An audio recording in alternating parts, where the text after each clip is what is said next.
You already know which habit it is. You don't need anyone to name it for you. Maybe it's the way your hand finds your phone before you're even fully awake. Maybe it's the third drink you told yourself you wouldn't have. The bag of chips you opened just to have a few. The hour you lost to a feed that gave you nothing back. You know the feeling, that moment when you catch yourself mid-scroll, mid-bite, mid-procrastination, and the knowing doesn't stop you. That's the part nobody talks about, the gap between awareness and change. This book lives in that gap. What you're about to learn isn't about trying harder or wanting it more. It's about understanding the machinery underneath and how to quietly, permanently rewire it. Stay with me. Introduction: the loop you didn't choose. It was a Tuesday evening. She had promised herself, firmly, out loud, with the full weight of a grown adult making a serious decision, that she was done with late-night doom-scrolling. She even put her phone on the charger across the room. She got into bed with a book. She read 3 pages. Then she reached for the phone. Not because she forgot her decision. Not because she stopped caring. She reached for it because reaching for it is what her nervous system had been trained to do in the quiet dark of that specific room, at that specific hour, when the day's noise finally settled and her brain began its familiar search for stimulation. She was asleep an hour later, phone in hand, having seen nothing she needed to see. You've been there. Maybe not with the phone, maybe it's the sugar, the cigarettes, the wine, the online shopping, the way you shrink in conversations when you promised yourself you'd speak up, the alarm you keep snoozing even though you hate how it makes you feel. The specific habit doesn't matter much at the level we're going to work on. What matters is the structure underneath all of them, the loop that activates before you've consciously decided anything, the machinery that runs on autopilot while your better self watches from a kind of helpless distance. What makes that helpless distance so frustrating is not just the behavior. It's the gap between knowing and doing, the fact that you understand, with full clarity, that the habit is costing you something real, and the understanding doesn't stop the hand from reaching. That gap is what most habit change advice completely ignores.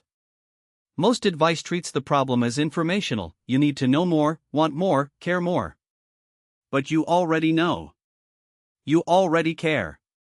The gap isn't in your knowledge or your desire. It's in the machinery. This book is about the machinery. What this book is not. The first thing you need to hear clearly is what this book is not, because almost every conversation about habit change defaults to a set of assumptions that are well-intentioned and almost completely backwards. This book is not about willpower. That's the most important not. Almost every self-help framework around habit change, at its core, asks you to apply more determination, to want it more, try harder, dig deeper, find your why and hold on to it when the going gets difficult.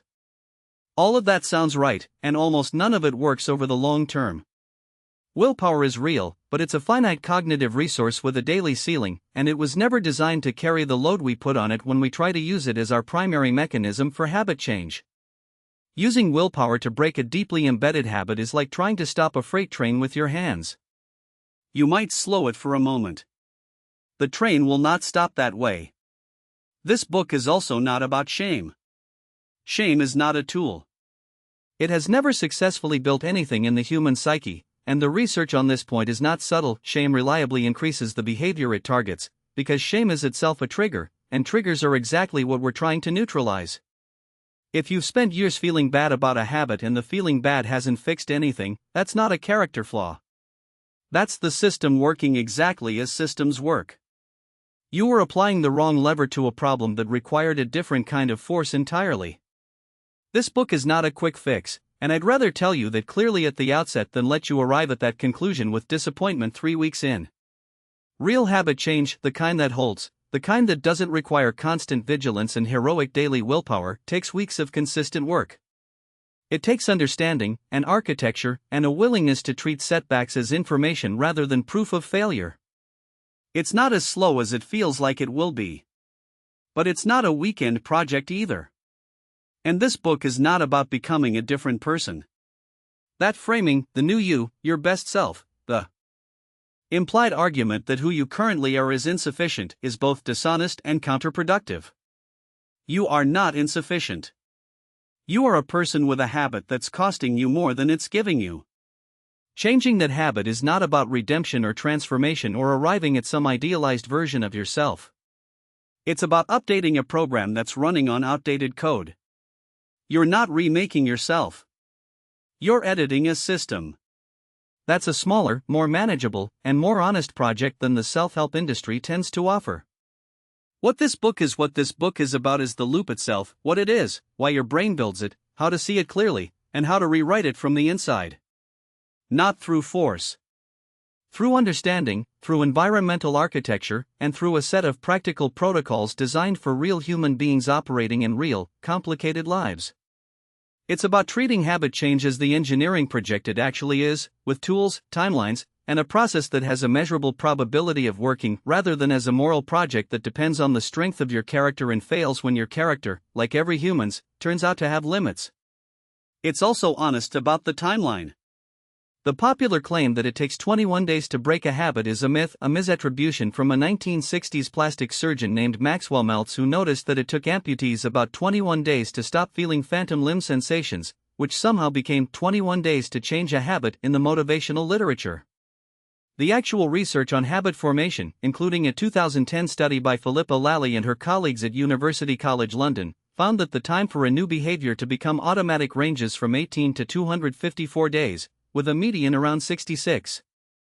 The protocols in this book are calibrated to that reality, structured around weeks and months, not days, because a timeline that reflects how habit change actually works is more valuable than one that sounds encouraging but sets you up for disappointment. What I can promise you is that the process described here is grounded in real neuroscience, real psychology, and real behavioral research. The researchers named in this book, Charles Duhigg, Wendy Wood, Roy Baumeister, Alan Marlatt, Kent Berridge, Peter Gallwitzer, Philippa Lally, Judson Brewer, are real scientists whose work is real and whose findings have been replicated. The framework is not invented. It's assembled from what the research actually shows about how humans change automatic behavior. I've tried to be honest about where the evidence is strong and where it's more tentative, because honesty about what we know and don't know is more useful than false certainty. A three-part structure. This book is organized in 3 parts, and each part does a distinct job. Part 1, The Science of the Loop, covers what habits actually are at a neurological level, why your brain is so aggressive about building and protecting them, and what it actually means, mechanically, to change one. This section is not optional background reading. It's not the chapter you skip to get to the practical stuff. Understanding the loop is what makes everything else in the book make sense. The practical protocols in Part 3 are not magic, they work because they're designed around the brain's actual mechanisms for building and changing automatic behavior. If you know how the mechanism works, you can use the protocols intelligently, adapting them to your specific situation. If you skip to the protocols without the foundation, you're following instructions you don't understand, and when they need to be adjusted, you won't know how. Part 1 covers 3 chapters: what habits actually are at a neurological level, why the brain automates everything so aggressively, and the habit audit, the diagnostic framework that helps you identify which type of habit pattern you're dealing with. The type matters, because the type determines which reset approach is most effective. Part 2, Diagnose Your Pattern, moves from the universal to the specific. The science of habit is universal. All habits, good and bad, run through the same neural mechanisms. But the specific character of your bad habit, what drives it, what maintains it, what would effectively replace it, is particular to you. Part 2 helps you understand the craving mechanism that keeps the loop powered even when you consciously want to stop, examines the myth of willpower and what actually works instead, and looks honestly at how bad habits affect your relationships and why that dimension of the problem is worth addressing directly. Part 3, The Reset Protocols, is where you do the work. 3 distinct protocols, calibrated to different levels of difficulty and different kinds of habits. The Level 1 protocol, the 7-day habit interrupt, is for anyone who wants to test whether they can go 7 days without the target habit, who wants to build momentum and proof of concept before attempting longer-term change. The Level 2 protocol, the 21-day habit replacement, is for those ready to do the deeper work of actually building a replacement behavior that delivers the same core reward through a healthier route. The Level 3 protocol, the 30-day identity shift, is for habits that are deeply tied to how you see yourself, for people who've tried shorter approaches and found them insufficient, for the work that requires not just behavioral change but self-concept change.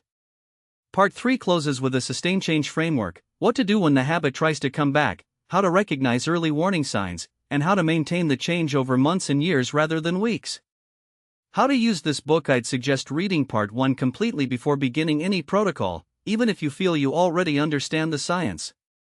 The framework here may be familiar in parts and new in parts, but having the whole picture integrated before you begin the practical work makes a significant difference in how intelligently you can execute the protocols when they need adaptation. For Part 2, you'll do some self-assessment work, particularly the habit audit in Chapter 3. Do that work honestly. The self-scoring is not a test with a passing grade. It's a diagnostic. The more accurately you identify your habit pattern, the more precisely you can target your reset approach. For Part 3, begin with the protocol that honestly matches where you are, not the one you think you should be at. If you have no track record of change with this habit, begin with Level 1. If you've completed Level 1 or have equivalent experience of interrupting the habit, move to Level 2. If the habit is tied to identity and you've relapsed multiple times after periods of success, Level 3 is where you belong. There is no prestige in starting at a higher level than you're ready for. There is significant strategic value in building from the level where you can actually succeed. A note on honesty before we go further: there's something worth saying directly about the experience of reading a book like this one when you're in the middle of a habit you've been trying to change for a long time. There may be a part of you that is reading with a layer of skepticism, not philosophical skepticism about the research, but personal skepticism based on experience. You've tried before. You've tried with conviction. You've read other books, made other commitments, had other streaks that felt genuinely promising before they ended. The skepticism is earned. It's the voice that says, "I've been here before. I know how this ends." I'd ask you to hear that voice without either suppressing it or giving it final authority. It has useful information. It knows which approaches have already failed with your specific habit, which promises have proven empty, which kinds of motivation have not been durable in your particular life. That's real information. But the voice is not a verdict. It's a record. And records get updated by new experience. The goal of this book is not to convince you that change is possible. Conviction is not the mechanism. The goal is to give you an understanding of the machinery precise enough that you can approach the next attempt differently, not with more hope, but with better tools and more accurate expectations. That is a more modest and more honest offer than most habit change books make. It is also, I believe, more useful. A note on what you're actually doing when you change a habit: you are not erasing a part of yourself. You are not purifying your character or overcoming a weakness.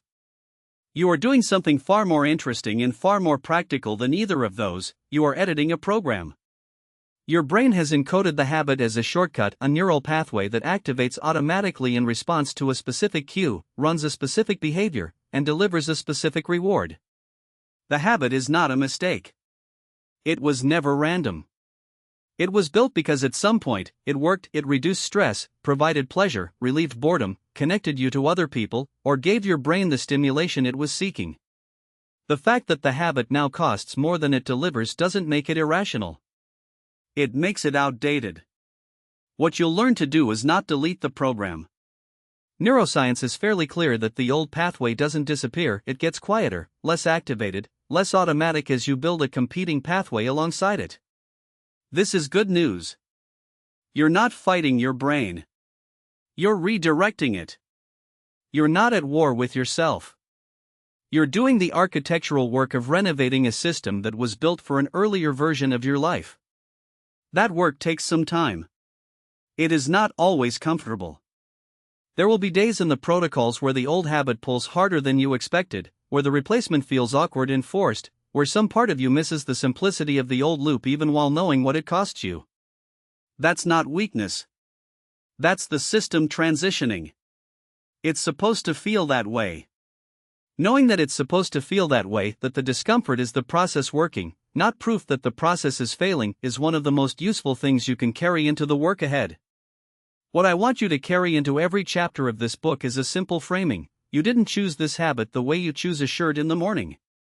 You built it, gradually, through repetition and reward, in a brain that was doing exactly what brains do.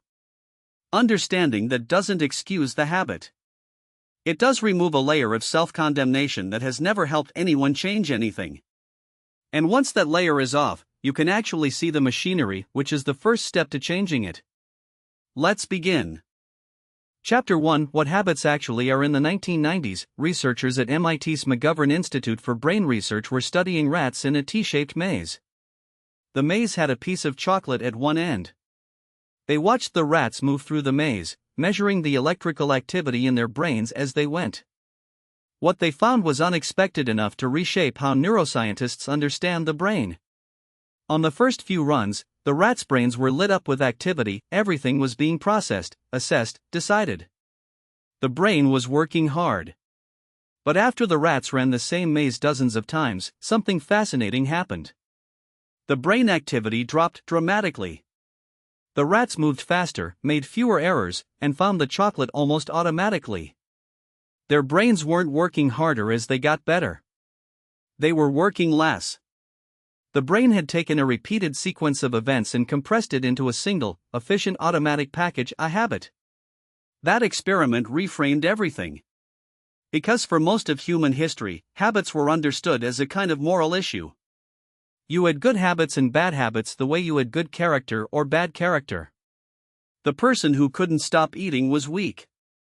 The person who kept oversleeping lacked discipline. The smoker was self-destructive. The compulsive shopper was foolish. These were moral diagnoses dressed up as psychological observations. And they were almost completely wrong, not because habits don't matter, but because they fundamentally misidentified what a habit actually is. The brain's efficiency problem. Your brain is the most energy-expensive organ in your body. It accounts for roughly 2% of your body weight but consumes approximately 20% of your energy. That ratio creates an enormous evolutionary pressure toward efficiency. Every time you have to consciously deliberate, weighing options, considering consequences, making decisions, you are burning cognitive fuel that your brain would strongly prefer to conserve for genuinely novel situations. Habits are the brain's solution to this problem. They are automated behavioral programs stored in a region of the brain called the basal ganglia, a dense cluster of neurons deep in the center of the brain, beneath the cortex, far from the seat of conscious deliberate thought. The basal ganglia is ancient, evolutionarily speaking. It handles movement patterns, procedural memory, and yes, habits. Once a behavior has been encoded there, it no longer requires the prefrontal cortex, the thinking, deciding, reflecting part of your brain, to execute it. It simply runs. This is the key insight that changes everything about how you approach habit change. Habits are not decisions. They are automatic programs. They fire before your conscious mind has had a chance to weigh in. The moment a specific cue is detected, the basal ganglia initiates the sequence. By the time you're aware that you've picked up your phone or opened the fridge or lit a cigarette, the sequence is already underway. You are not, at that moment, making a choice. You are experiencing the execution of a stored program. Understanding this doesn't remove your agency. It does relocate where your agency is most useful. You cannot reliably intercept an automated sequence mid-run.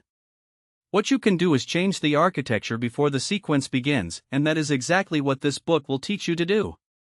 The basal ganglia's role in habit storage was confirmed through a series of studies on patients with basal ganglia damage who, notably, had trouble forming new habits and automating behaviors that healthy people perform without thought. Patients with damage to the prefrontal cortex, by contrast, often lost the ability to make complex decisions but could still run their existing habits normally. The double dissociation made the point clearly: habits and decisions live in different parts of the brain, running on different systems, with different timescales and different vulnerabilities. The habit loop. Charles Duhigg's research and his synthesis of the MIT neuroscience work in his book The Power of Habit gave us the framework that has become the most useful model for understanding behavioral automation, the habit loop. It has three components. The first is the cue, the trigger that initiates the loop. Cues can be almost anything: a time of day, a location, an emotional state, a specific person, a preceding action, a smell, a sound, a visual prompt. The brain has learned to associate this cue with a coming reward, and the moment the cue is detected, the loop begins. Cues are often environmental, but they can be internal to a particular emotion, a level of physiological arousal, a specific kind of social situation. The brain doesn't distinguish between external and internal cues. It responds to both with equal automaticity. The second is the routine, the behavior itself. This is what most people focus on when they talk about habit change. They want to stop the routine. But the routine is actually the middle of the loop, not the root of it, and attacking it directly without addressing the cue or the reward is why most habit change attempts fail within days. The routine is the visible expression of the habit, but it's held in place by what comes before it and what follows it. Remove the cue, and the routine never initiates. Replace the reward, and the routine becomes detachable from the loop. Just try to suppress the routine while leaving the cue and the reward intact, and you're fighting the strongest part of the system with the weakest tool. The third is the reward, the payoff the brain receives at the end of the routine. The reward doesn't have to be objectively pleasurable. It just has to be something the brain has learned to anticipate. It could be a reduction in anxiety, a shot of stimulation during boredom, a feeling of social belonging, a brief escape from difficult emotions, a sense of control in an otherwise uncontrollable moment. The reward is the reason the loop exists. It's the answer to the question every habit implicitly poses: why does this behavior keep running? Because it's delivering something. Always something. Duhig's insight, and the MIT researchers who preceded him, was that the loop is remarkably stable once formed. The cue and the reward become neurologically linked. The routine is almost interchangeable once that link is strong enough, which is why habit replacement, giving the brain the same reward through a different routine, works far better than habit suppression, trying to simply stop the routine without addressing the reward. The brain doesn't care which routine delivers the reward. It cares about the reward. Give it the reward another way, and the old routine becomes negotiable. The chunking process. There's a deeper mechanism worth understanding, the process by which the brain builds habits, called chunking. Chunking is what the MIT rats were experiencing in the maze. What begins as a sequence of individual steps: detect cue, deliberate, decide, execute behavior, receive reward, update prediction, gradually gets compressed into a single stored package that runs as a unit. When you were learning to drive a car, every element required conscious attention. Mirror, signal, blind spot, steering angle, clutch pressure, gear change. Each step was deliberate and effortful. Now, if you've been driving for years, you navigate complex traffic while holding a conversation, because the driving sequence has been chunked into an automatic program running below conscious awareness. Your prefrontal cortex has been freed up for other things. The driving is happening, but you're not driving it, not consciously. Bad habits are chunked the same way. The habit of reaching for your phone at the first moment of social awkwardness, that whole sequence, from the detection of social awkwardness to the hand finding the phone, has been repeated enough times that it now runs as a single automatic unit. The sequence isn't deliberate. It's a chunk. And chunks, once formed, don't break easily through intention alone. They break through the disruption of their components, primarily the cue and the reward. What bad habits actually are: this is where the moral framework collapses entirely, and it's worth sitting with this for a moment because it changes the way you'll work through the rest of this book. A bad habit is not a character defect. It is not evidence that you are weak, lazy, undisciplined, or self-destructive. A bad habit is a neutral program, a habit loop, that is currently delivering a cost that outweighs its reward. That's it. The program itself is working exactly as designed. It's finding a cue, running a routine, collecting a reward, and reinforcing itself for next time. The bad part is your evaluation of the net effect, which is a judgment about outcomes, not about morality. This matters enormously because of how you approach change. If you believe your bad habit is evidence of a character flaw, then change becomes about proving you're not that person, a project driven by shame. And as you'll see in part 2, shame is one of the most reliable triggers of the very behaviors it condemns. The person who overeats from stress feels shame about the overeating, which creates more stress, which triggers more overeating. The person who drinks too much feels shame about the drinking, which creates anxiety, which is a trigger for more drinking. Shame doesn't interrupt the loop. It feeds it. If you understand your bad habit as an outdated program, one that was built for real reasons and now costs more than it gives you, then change becomes an engineering project. You're not trying to become a better person. You're trying to redesign a system. Those are very different projects with very different emotional textures, and the engineering project has a significantly higher success rate. The misconception of deciding to stop: most people's first attempt at breaking a bad habit is to decide to stop. This feels like it should work because deciding to stop is something you can do right now, for free, with full conviction. You announce to yourself, sometimes out loud, sometimes in writing, that you are done. The problem is that the decision happens in the prefrontal cortex, where conscious deliberate thought lives. The habit lives in the basal ganglia. These two systems communicate, but they don't have equal authority over your behavior in the moment of the cue. The basal ganglia is faster, older, and far more efficient than the prefrontal cortex. When a cue arrives and the habit loop initiates, the basal ganglia doesn't pause to consult your recent decisions. It runs the program. This is not defeatism. This is the map. And a good map, even when it shows difficult terrain, is always more useful than no map at all. There is a phenomenon that researchers sometimes call implementation gap, the space between intention and execution in which the habit has already begun before the intention can intervene. Studies using neuroimaging have shown that the brain begins preparing motor responses to habitual cues before conscious awareness of the cue has fully registered. The body is already moving toward the habit before the mind has caught up. This is why people often describe the experience of catching themselves mid-habit, already halfway through the behavior before they decided to do it, because they didn't decide. The program was already running.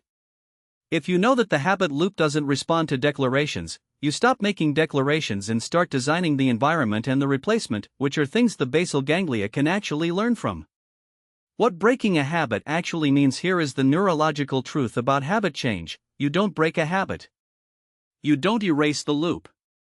The neural pathway built by years of repetition doesn't disappear when you stop feeding it. Brain imaging studies show that dormant habit pathways can remain detectable in the brain for years after the behavior has stopped. This sounds alarming, but it's actually useful information, because it tells you two things. First, it tells you why relapse happens even years after stopping a behavior. The old pathway is still there, running quietly in the background. Under sufficient stress, or in the presence of a sufficiently powerful cue, the old loop can reactivate. This is not a moral failure. It's a dormant program receiving a signal. Understanding this in advance prevents the catastrophizing that often follows a slip: "I've ruined everything, I'll never change." No. You've encountered a cue that reactivated an old pathway. That's different. That's something you can work with. Second, it tells you what your actual goal is. You're not trying to delete the old pathway. You're trying to build a new one that becomes more automatic, more reinforced, and more readily activated than the old one. Think of it as two pathways running through a forest. The old one is well-worn, easy to walk. You're building a new path alongside it, cutting through the undergrowth, walking it repeatedly until it becomes the easier route. The old path doesn't vanish. But over time, it gets overgrown. You stop walking it. You forget, most of the time, that it's even there. The process of building the new pathway, of creating a new automatic program, is what this book is structured to help you do. Not through force. Not through shame. Through architecture and repetition and honest self-knowledge. How long does it actually take? The popular claim that it takes 21 days to build a habit has been thoroughly debunked by researchers, but it persists because it's a number that sounds achievable. The actual science, as mentioned in the introduction, is considerably more variable. Philippa Lally's UCL study found a median of 66 days for a new behavior to reach automaticity, with a wide range depending on the complexity of the behavior and individual differences. What this means practically is that if you don't feel like your new behavior is automatic after 3 weeks, you're not failing, you're at the beginning of a process that takes longer than 3 weeks for most people. The early weeks are not wasted because the behavior hasn't become automatic yet. Every repetition of the new behavior, every time you run the new loop instead of the old one, is building the pathway. The building is happening even when you can't yet feel it happening. What you can feel, and what reliably appears earlier than full automaticity, is a reduction in effort. The new behavior that took enormous conscious energy in week 1 typically requires noticeably less effort by week 3 or 4. The cravings for the old behavior that were intense in the first week are typically noticeably weaker by week 5 or 6. These intermediate markers, less effort, weaker cravings, are the ones to track, because they're honest indicators of progress even when the new behavior isn't yet fully automatic. Practical reflection: take 5 to 10 minutes with these questions. Write your answers if you can. There's something about the act of writing that makes the abstract concrete, that takes something you know abstractly and makes it specific and visible in a way that has its own kind of impact. Think of the one bad habit you most want to change. Now work backward through the loop. What is the cue? Think about when the habit happens, what time of day, what location, what emotional state, what event immediately precedes it. There may be more than one cue, but try to identify the most consistent one. Is it a time? A place? A feeling? A person? Something you see or hear or smell? The more precise you can be, the more useful this becomes. What is the routine? Describe the behavior itself in specific, observable terms. Not I eat too much, but I open the pantry and stand in front of it eating handfuls of chips while watching TV after work. Not I procrastinate, but I open YouTube on my laptop when I have a project open on another tab and have been working for more than 20 minutes. The more specific, the more useful. What is the reward? This one is harder, because the reward isn't always what it looks like on the surface. The chips aren't about taste, they might be about decompression, or stimulation, or filling silence, or giving your hands something to do while your mind quiets. Ask yourself, what does this behavior give me? What would I lose if I stopped? What would be missing? Sit with that question honestly, because the answer is the key to finding a replacement that actually works. You're not solving anything yet. You're reading the map. And reading the map accurately, seeing the cue, the routine, and the real reward with honest eyes is more than half the work of changing what runs along it. Chapter 2: Why Your Brain Automates Everything. Imagine a hunter on an African savanna roughly 100,000 years ago. Every morning, she has to make dozens of decisions without the luxury of deliberation. Which berries are safe? Which path through the tall grass minimizes predator exposure? When that particular sound in the undergrowth means danger, and when it doesn't? Now imagine a version of that hunter who has to consciously think through every one of those decisions from scratch, every single day, treating each morning as if it were her first. She would be dead within a week, not because she was unlucky, but because conscious deliberation is slow, and the savanna doesn't wait. The hunter who survived was the one whose brain learned from experience, encoded the lessons, and automated the responses that proved correct. Stop thinking. Just run. The brain you're walking around with today was built by evolutionary pressure to do exactly that, to learn fast, encode hard, and automate everything it can. This is not a quirk or a design flaw. It is the single most important adaptation in the history of the human nervous system. And it is the reason you have bad habits that feel, from the inside, completely out of your control. The cognitive bandwidth problem. Neuroscientists and cognitive psychologists talk about something called cognitive load, the total amount of mental processing that a person can do at any given moment. Your working memory, where conscious deliberation happens, can hold roughly 4 to 7 pieces of information simultaneously. That's it. The rest of reality gets filtered out, estimated, or handed off to automatic systems. Automation is how the brain manages this limitation.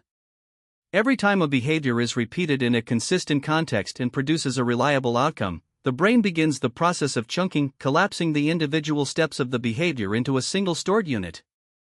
Walking is a good example. When a toddler is learning to walk, every step requires enormous conscious attention, balance, weight distribution, foot placement, speed adjustment. By the time the child is 6, walking requires essentially no conscious attention at all. The whole sequence has been chunked into a single automatic program. The child's conscious mind is free to think about whatever it wants while the basal ganglia handles locomotion.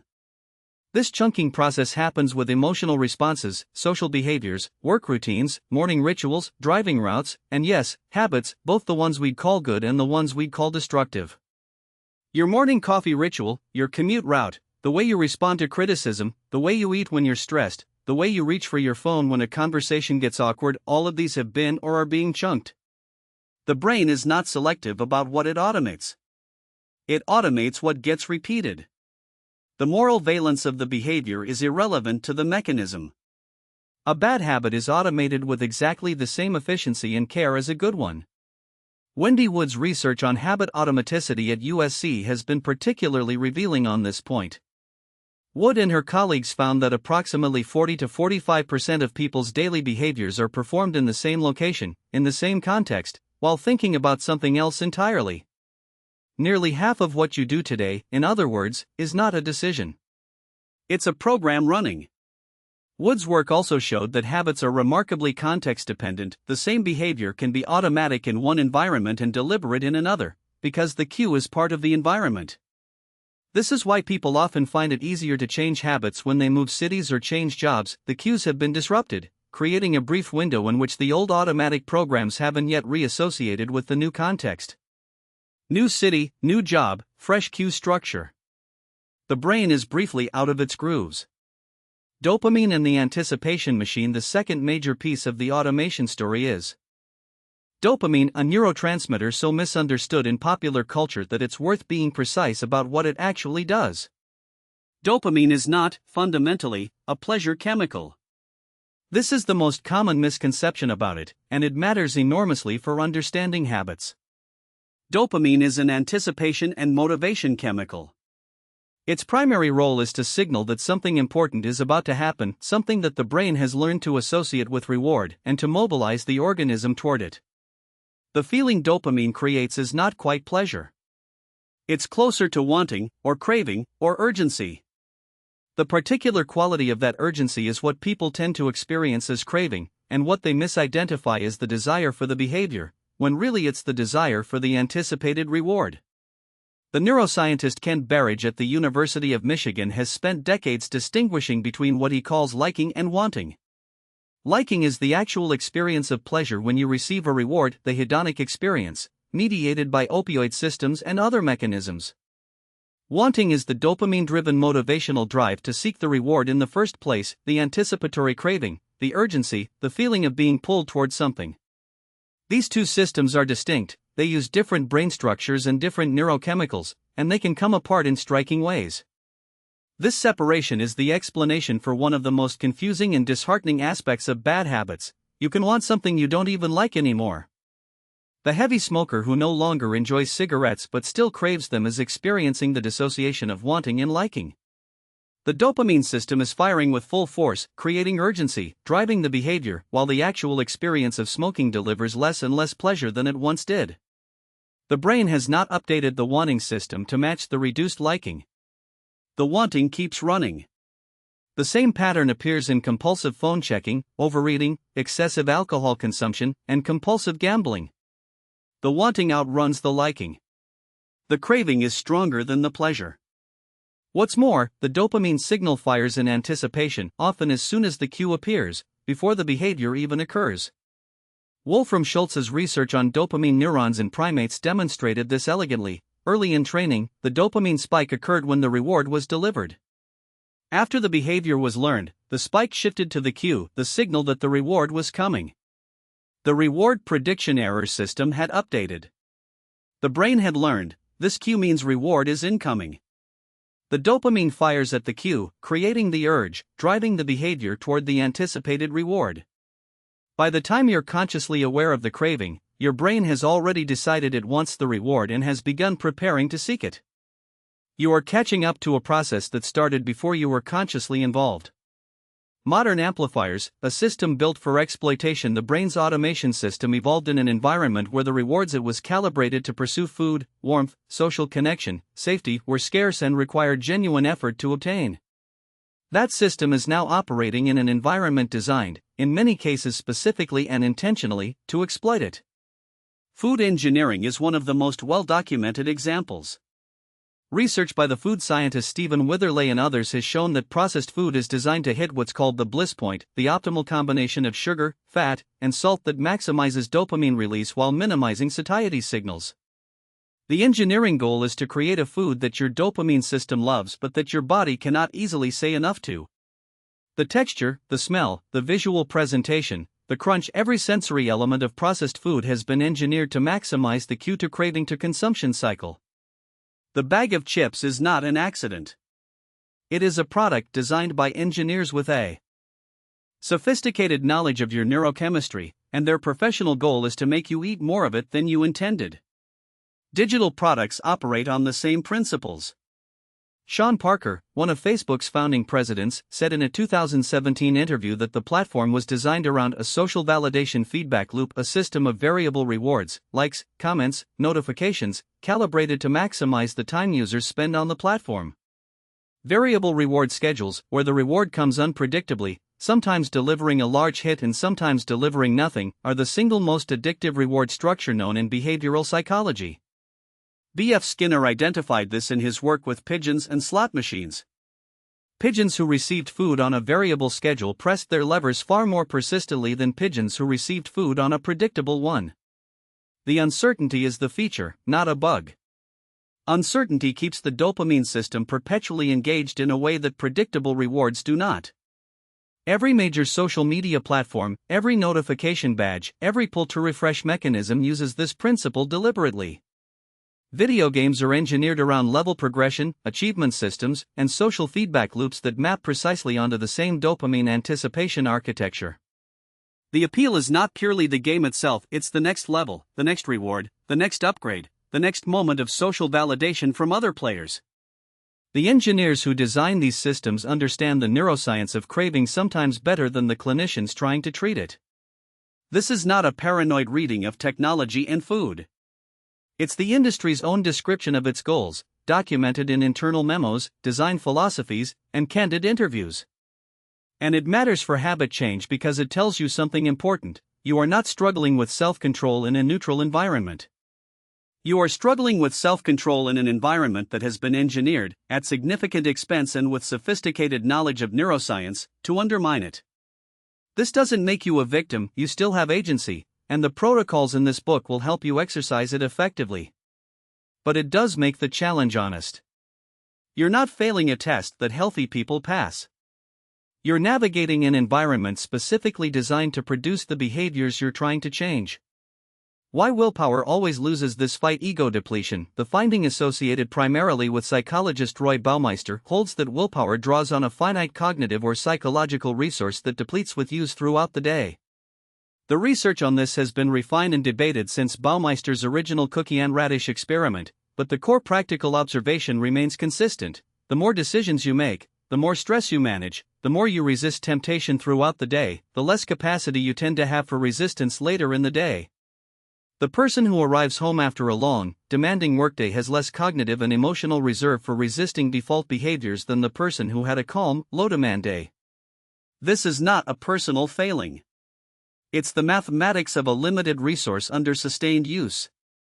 The brain's self-regulatory system is like a muscle in at least one respect: repeated use produces fatigue that reduces subsequent performance, and rest recovers it. What this means practically is that willpower is a terrible long-term strategy for habit change, even setting aside the neurological issue of automatic programs. Willpower is most available in the morning and most depleted in the evening, which is, for the majority of people, exactly when bad habits are most likely to be triggered. You come home tired. The cues are all there. The replacement behavior requires effort. The default habit requires nothing. And you've been making decisions and managing demands all day. The math is not in your favor. The evolutionary logic of this is clear: your brain is preserving its most expensive resource, conscious deliberation, for the highest value use cases. A depleted prefrontal cortex falls back on the basal ganglia's cached responses. The default behavior runs. You find yourself doing the thing you didn't want to do, and you experience it as a failure of character, when really it's the entirely predictable behavior of a rational energy conservation system under load. The reset protocols in Part 3 are designed specifically to route around this problem. Instead of relying on willpower in the moment, they focus on architectural changes, environment redesign, and implementation intentions that reduce or eliminate the need for willpower when it's least available. The moment you need willpower is the moment the architecture has already failed. Good design makes the right behavior the path of least resistance. The automation of context. One more piece of this that's worth understanding: habits are not just loops of cue and routine and reward. They're also tightly bound to context. The basal ganglia doesn't just store smoke cigarette. It stores smoke cigarette when stressed, in the car, after a meal, with certain people, during breaks at work, when waiting for something. The context is part of the encoded program. This means that changing one element of the context can disrupt the whole program. It's the mechanism behind environmental redesign. If the environmental cues that have been associated with the habit are altered, the trigger signal is weaker or absent, and the automatic program is less reliably initiated. You still have the program. It just doesn't get the signal as reliably. And without the signal, it doesn't run as often. And without running as often, it gradually weakens. This is also why people sometimes report that a vacation provided temporary relief from a bad habit, and why returning home after the vacation often brings an immediate return of the habit. The vacation disrupted the contextual cues. Coming home restored them all at once. The program rebooted. Understanding this mechanism means you can engineer the disruption intentionally rather than waiting for a change of circumstance to provide it accidentally. The stress automation interaction. One piece of the automation story that deserves explicit attention is how stress accelerates and deepens the automation of behaviors, particularly the behaviors that provide relief from stress. This is one of the central reasons that stress-related habits are among the most entrenched and most difficult to change.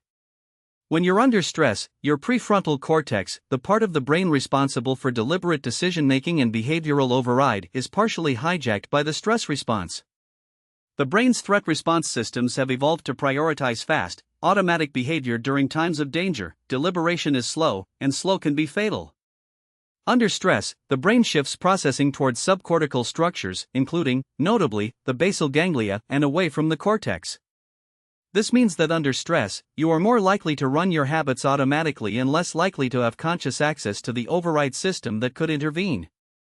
For habits that were built in response to stress, the drink that reliably followed a difficult day, the snack that reliably appeared when an anxious mood peaked, the phone that provided reliable escape from whatever was overwhelming, the stress itself becomes a cue. The emotional state triggers the loop.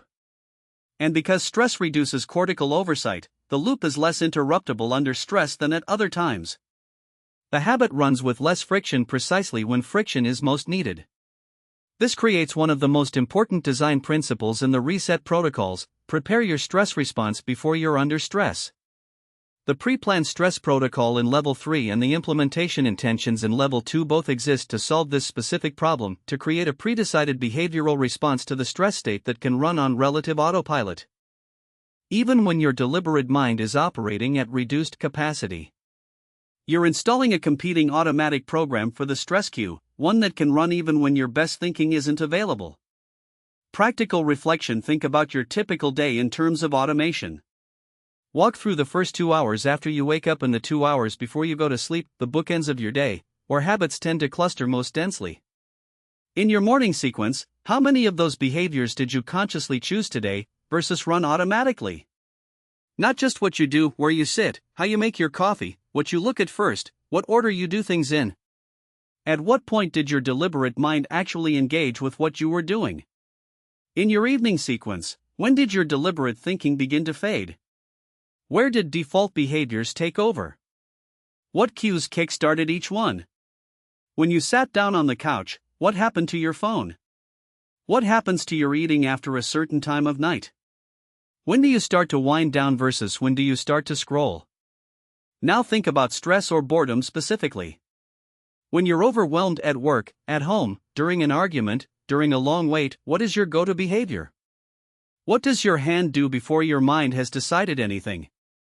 What do you automatically reach for when time goes blank and unstimulating?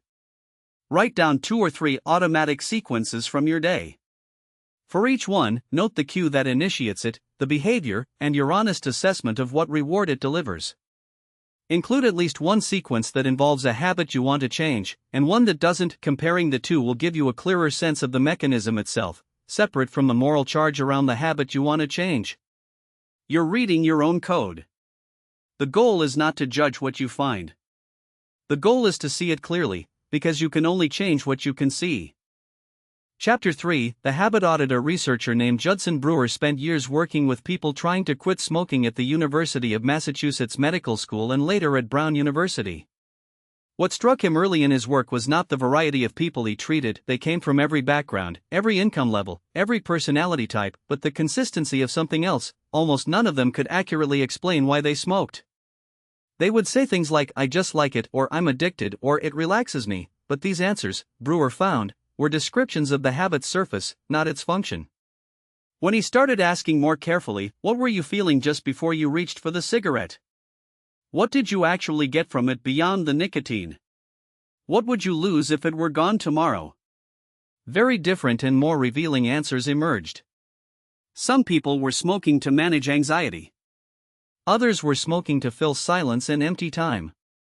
Some were smoking because every person in their social circle smoked and it had become the currency of belonging, the ritual through which connection was mediated. And some were smoking because "I'm a smoker" had become a structural part of their identity, so fundamental that quitting felt less like a health decision and more like losing a piece of themselves. They didn't know who they'd be without it. These were not just different motivations for the same habit. They were different habit types, patterns with different psychological roots, different maintenance mechanisms, and different vulnerabilities. What worked for one type did not work for another. The person smoking from anxiety needed anxiety management. The person smoking for belonging needed a social environment shift. The person smoking as identity needed something more like an identity renovation than a behavioral modification. Treating them all the same was one of the central reasons standard quit smoking programs had limited success. This chapter is your audit. For habit profiles, each with its own signature, its own triggers, its own most effective intervention. Read all 4 carefully. You'll probably recognize yourself most clearly in one, but don't be surprised if you see pieces of yourself in 2 or even 3. Habits are rarely pure, and the most entrenched ones often draw on multiple reinforcement sources simultaneously. Profile 1, the stress responder. The stress responder's habits are triggered by anxiety, pressure, overwhelm, or any state of emotional activation that feels like too much. The habit doesn't always look like stress management from the outside. It might look like eating, or drinking, or scrolling, or sleeping too much, or picking up a cigarette even after months without one. But the internal trigger is consistent. Something felt like too much, and the habit arrived to make it feel like less. From the inside, this pattern is often invisible, because the stress and the habit feel so seamlessly connected that the habit seems almost physiological, a reflex, as natural as blinking or flinching. Stress responders often say things like, "I can't help it when I'm like that," or "It's the only thing that works," or "I know it's not good but I just need it right now." What they mean is that the habit is effective at providing short-term relief, and it is. In the short term, the stress response is genuinely reduced. The problem is the cost structure. The relief is borrowed, the debt compounds, and the underlying source of stress remains entirely unaddressed. Stress responders are also particularly affected by what's sometimes called the abstinence violation effect under stress, the experience of managing stress-free for weeks and then falling back into the habit during a period of acute pressure. They often describe this as falling apart or losing it, language that carries enormous shame. It's more accurate to describe it as a system defaulting to its highest priority cached response under load, which is exactly what the brain is supposed to do in a crisis. The prefrontal cortex hands control to the basal ganglia when resources are strained. The cached response is the bad habit.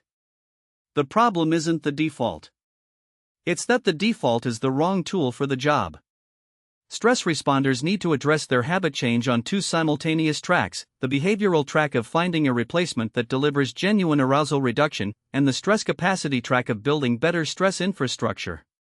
This isn't about being tougher or more resilient, it's about having an actual toolkit for managing pressure, because the habit has been functioning as that toolkit, and removing it without replacement leaves a real functional gap that the nervous system will immediately try to fill.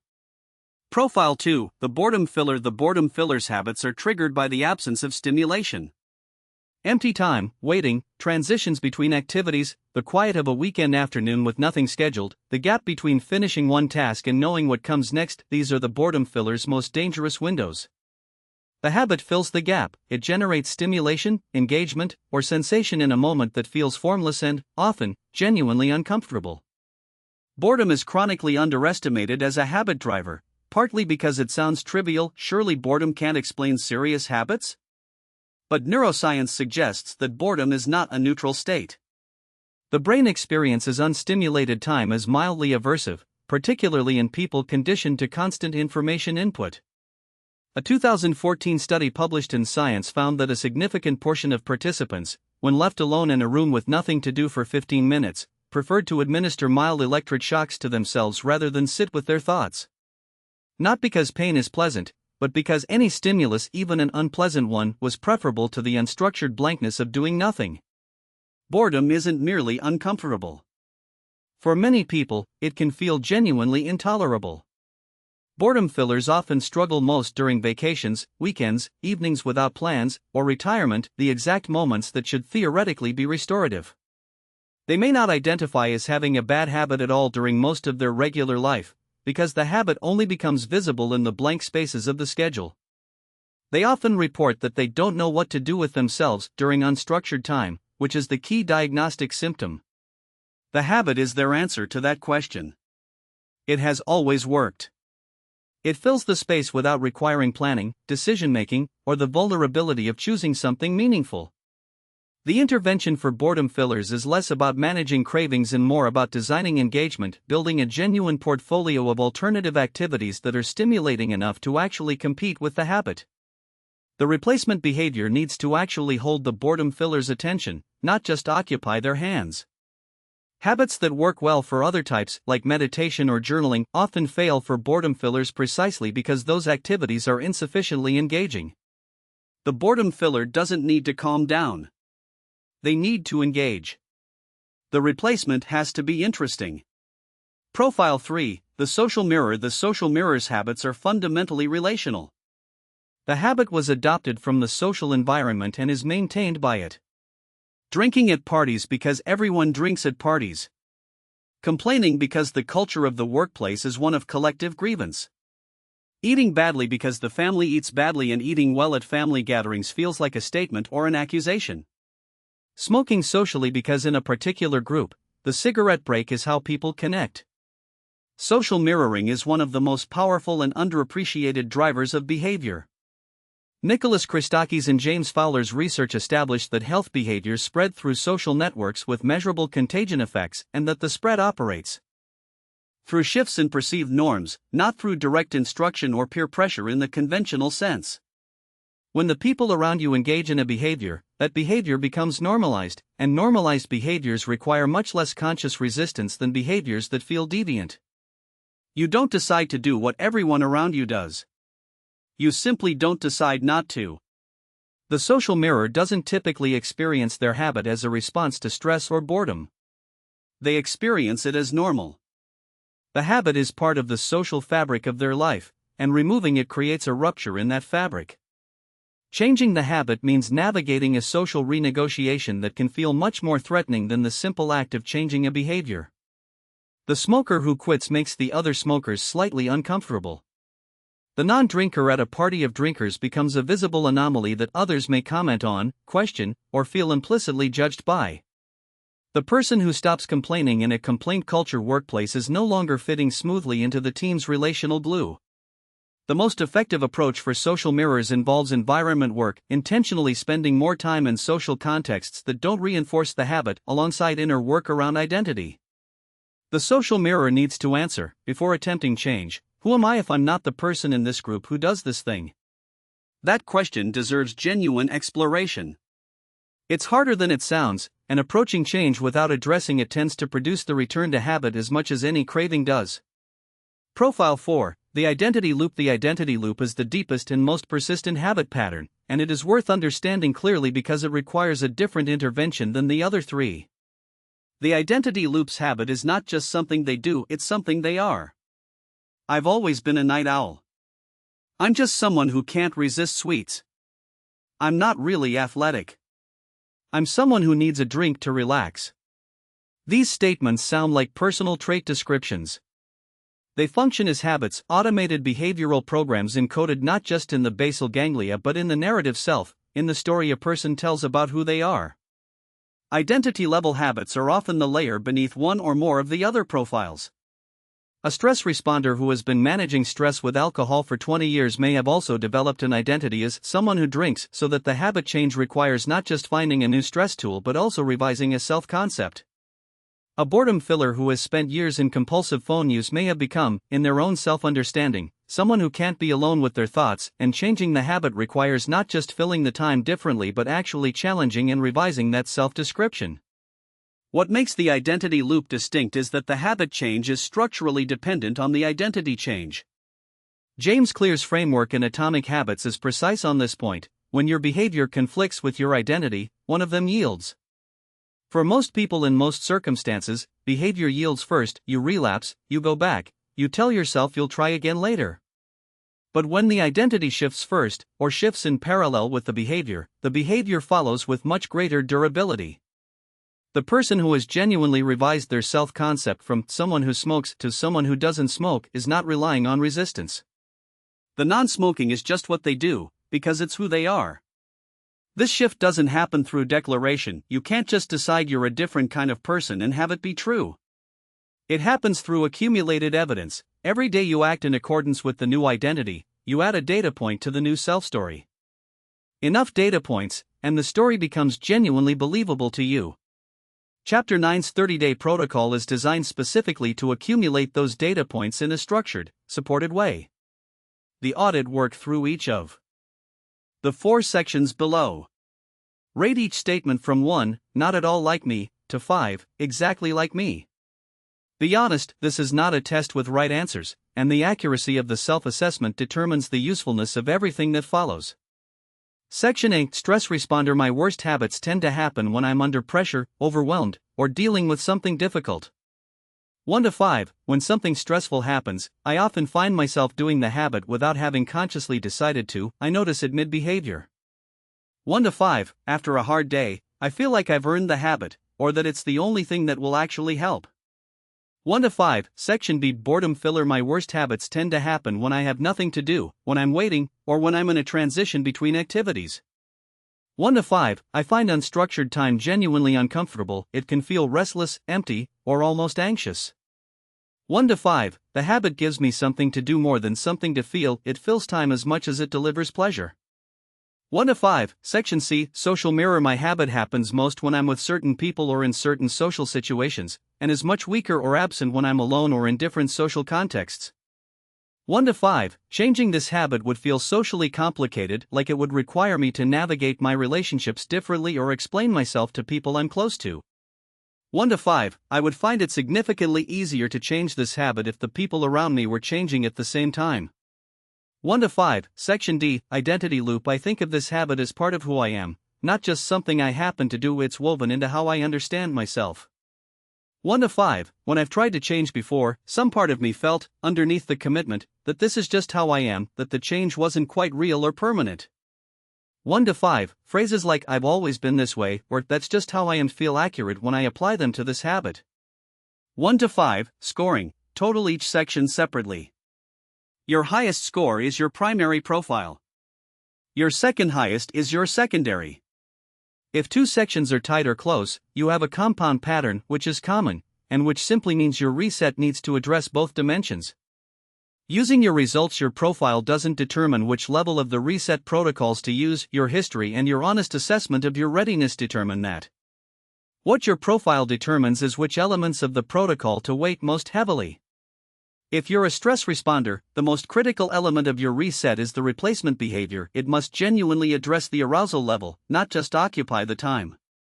A replacement that doesn't actually reduce stress will fail under stress.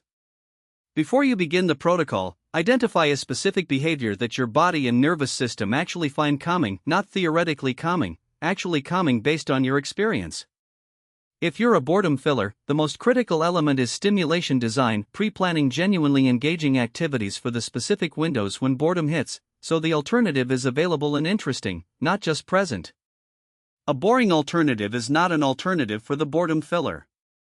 It's just an inconvenience before the habit resumes. If you're a social mirror, the most critical element is environment design at the social level, identifying which social contexts most strongly reinforce the habit and either reducing your time in them during the reset period or developing specific plans for navigating them without the habit. This is harder than physical environment redesign, because social environments involve other people who didn't sign up to be restructured. If you're an identity loop type, the most critical element is the identity work, the morning journaling, the weekly identity statements, the active construction of a new self-narrative. For you, behavioral change that doesn't reach identity change is not durable. The Level 3 protocol is specifically designed for this profile, and investing in its identity-focused practices will produce substantially better outcomes than treating it as pure behavioral change. Practical reflection: write a paragraph, not a list, a full paragraph about your primary profile from the inside. Use your own language, not the clinical language of the profiles above. Describe the habit from your own perspective, the justifications, the feelings that precede it, the moments when it appears, the sense it gives you. Then read back what you've written and underline the reward, the actual thing the habit is delivering. Not the surface description, it relaxes me, but the deeper function, it gives me 5 minutes where I'm not responsible for anything, where I don't have to perform or produce or manage anyone's feelings, where I just get to want something and have it. That underlined phrase is your roadmap. The replacement that will actually compete with your habit is the one that delivers that specific thing, whatever you underlined, through a different route. Chapter 4, The Craving Problem. In the early 1980s, a psychologist named Alan Marlatt at the University of Washington was studying relapse patterns in people recovering from alcohol use disorder. He noticed something that hadn't been adequately named. When his clients relapsed, it often wasn't because they stopped wanting to change. It wasn't because they forgot their reasons. It was because a craving arrived, a strong, urgent, consuming desire, and they didn't know what to do with it except either give in or white-knuckle through it until it passed. White-knuckling was exhausting, and it eventually failed. Marlatt began working with his clients on a different approach. Instead of fighting the craving, they would observe it. They would watch it arrive, notice its qualities, track its intensity, and simply wait. Marlatt called this technique urge surfing, and the metaphor he used was precise: a craving is a wave. It builds, it peaks, and it breaks. It always breaks. Nothing you need to do to make it break except not drown in it while it's building. Urge surfing sounds deceptively simple, and it is harder in practice than it sounds, but the underlying insight is neurologically accurate and permanently changes the way you relate to cravings once you really absorb it. Cravings are time-limited events. They are not states you inhabit permanently. They are not evidence of irresistibility. They are neurochemical storms that arrive, peak, and pass, and your job, in the moments when you're learning to change, is simply to not act while the storm is at its height. Before you can surf the wave, you need to understand what's generating it. How dopamine creates the craving. The mechanism of craving is inseparable from the dopamine system you read about in Chapter 2, but it's worth going deeper here because the specific architecture of how dopamine generates cravings has direct practical implications for how you manage them. When a habit loop is well established, the cue, just the cue, before any behavior occurs, triggers a dopamine spike. This was first demonstrated in experiments by the neuroscientist Wolfram Schultz, who studied dopamine activity in primates. Early in training, the dopamine response fired when the reward was delivered. After the behavior was learned, the dopamine response shifted, it fired at the cue, not the reward. The brain had learned to anticipate. The reward signal had moved backward in time to the beginning of the sequence, where it could most powerfully motivate behavior. What this means for you is that the moment you encounter the cue for your habit, the specific time of day, the location, the emotional state, the smell, the visual trigger, your brain releases dopamine. Not when you get the reward. At the cue. The craving is not a response to receiving something pleasurable. It's a response to the prediction that something pleasurable is about to become available. This is a subtle but important distinction, because it means the craving can be intense and specific even when the reward the habit delivers is diminishing. The prediction system and the satisfaction system are running on different tracks. This is also why cravings can feel so strong in specific contexts and almost absent in others. The person who doesn't think about cigarettes for hours while engaged in absorbing work suddenly has an intense craving the moment they finish a task and step outside, because the context shift has reactivated the cues associated with the smoking loop. The person who doesn't think about their phone for a long dinner suddenly finds themselves reaching for it the moment the dinner conversation pauses, because the pause is a cue. The craving follows the cue with neurochemical precision. Understanding that cravings are cue-triggered anticipatory states rather than genuine needs is one of the most practically useful reframes in this entire book. The craving is not telling you that you need the habit. It's telling you that your brain predicts the habit is available and is preparing to seek it. That prediction is based on the past. It doesn't reflect what you need now or what would actually serve you in this moment. The compounding effect. One of the most important things to understand about cravings is how they change over time through the reinforcement cycle. Every time you encounter the cue and give in to the habit, you strengthen the loop. The dopamine prediction system updates. Cue reliably predicts reward. Reward reliably follows behavior. The loop becomes more automatic, the dopamine spike at the cue becomes stronger, and the gap between cue detected and behavior initiated shrinks. This is how what was once a deliberate choice gradually becomes an almost reflexive automatic response. What this means in practice is that cravings don't stay constant. If you're feeding a habit regularly, the cravings are likely strengthening gradually in ways you may not notice precisely because the habit is being fed. The person who checks their phone every 5 minutes during work doesn't experience the full intensity of what they've built until the day they try to go an afternoon without it. It's only when you try to stop that you encounter the full weight of what has been constructed. The intensity of a craving that has been reinforced hundreds or thousands of times should be expected and planned for, not treated as evidence that you can't change. Conversely, every time you encounter the cue and don't feed the habit, every time you let the wave pass without acting on it, the loop weakens fractionally. The brain updates its prediction. Cue no longer reliably predicts reward. The dopamine spike at the cue, deprived of its downstream confirmation, begins to diminish. This process is called extinction in behavioral psychology, and it is not fast. But it is real, and it is cumulative. The compound interest of not feeding the loop works in your favor over days and weeks the same way the compound interest of feeding it worked against you. The most important implication of this is that the hardest days of not feeding the habit are typically the earliest ones, when the prediction system has the strongest expectation of the reward, and the non-delivery of the reward creates the most acute mismatch. By days 4 and 5, the prediction is already beginning to update. By week 2, the cravings are typically less intense than they were on day 1, even if they're still present. The downward trajectory is real.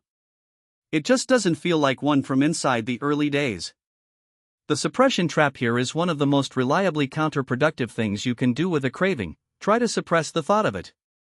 In the late 1980s, the social psychologist Daniel Wegner ran a series of experiments that produced one of psychology's most durable and widely replicated findings.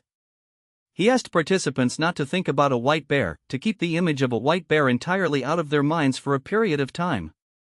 What he found was that participants who had been explicitly instructed not to think about white bears thought about white bears significantly more often than people who had been given no such instruction.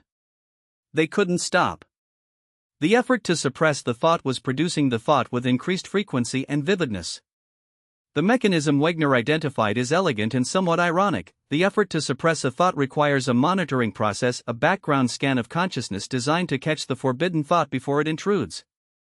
And that monitoring process, in order to catch the thought, has to keep the thought active in some low-level form, because you can only scan for something you can represent. The monitor keeps the thought alive. The suppression produces the opposite of its intended effect. Wegner called this ironic process theory. This has direct implications for cravings. Telling yourself not to think about the thing you crave is one of the most reliable ways to ensure you keep thinking about it. The mental energy invested in suppressing the craving thought maintains the craving thought. This is the trap that most willpower-based approaches fall into. They require sustained mental suppression, which requires sustained mental engagement with the thing being suppressed, which keeps the craving vivid and present, sometimes for hours. The alternative, what urge surfing and mindfulness-based approaches do, is to change your relationship to the craving thought without suppressing it. Instead of "don't think about this," the move is notice this, observe it, let it be here without acting on it. The craving is allowed to exist, to be experienced, even examined with some curiosity, and then allowed to pass. Urge surfing in practice means noticing the craving as a physical sensation in the body. Where is it located? What is its quality? How intense is it on a scale of 1 to 10? Is it growing or shrinking? By engaging in this observational stance, you treat the craving as whether something that arrives and departs rather than something you fight. You step out of the battle entirely. This approach requires no suppression and therefore creates no ironic amplification.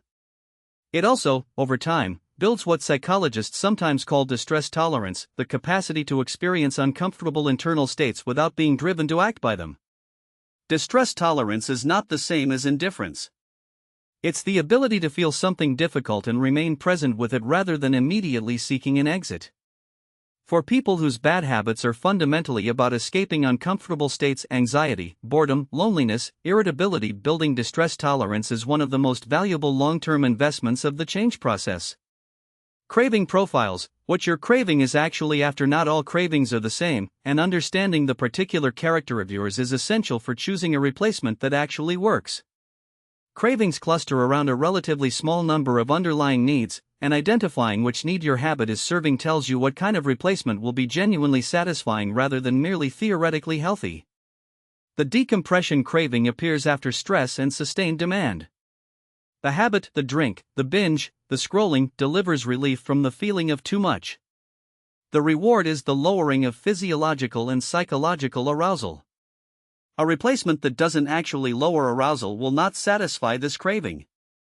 Physical exercise that involves the body rather than the mind, breathing practices that activate the parasympathetic nervous system, or genuinely absorbing activities that produce relaxation are the kinds of replacements that can actually work for decompression cravings. A glass of water is not a substitute for wine if the wine's actual function is neurochemical decompression.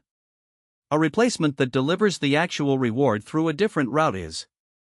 The stimulation craving appears during boredom, under-engagement, and the kind of low arousal states that the brain experiences as aversive. The habit, the phone, the games, the compulsive eating delivers stimulation, engagement, novelty. A replacement that is insufficiently stimulating won't compete with the habit. The boredom filler type from Chapter 3 often fails at replacement strategies that seem objectively healthier but are simply less engaging than the habit was. A walk outside is more arousing for some people and less for others. The replacement has to actually provide stimulation, not just be categorized as healthy. The belonging craving appears during social disconnection or when social belonging has historically been mediated through the habit, the shared cigarette, the drinks with colleagues, the mutual complaining. The habit delivers a felt sense of connection and acceptance.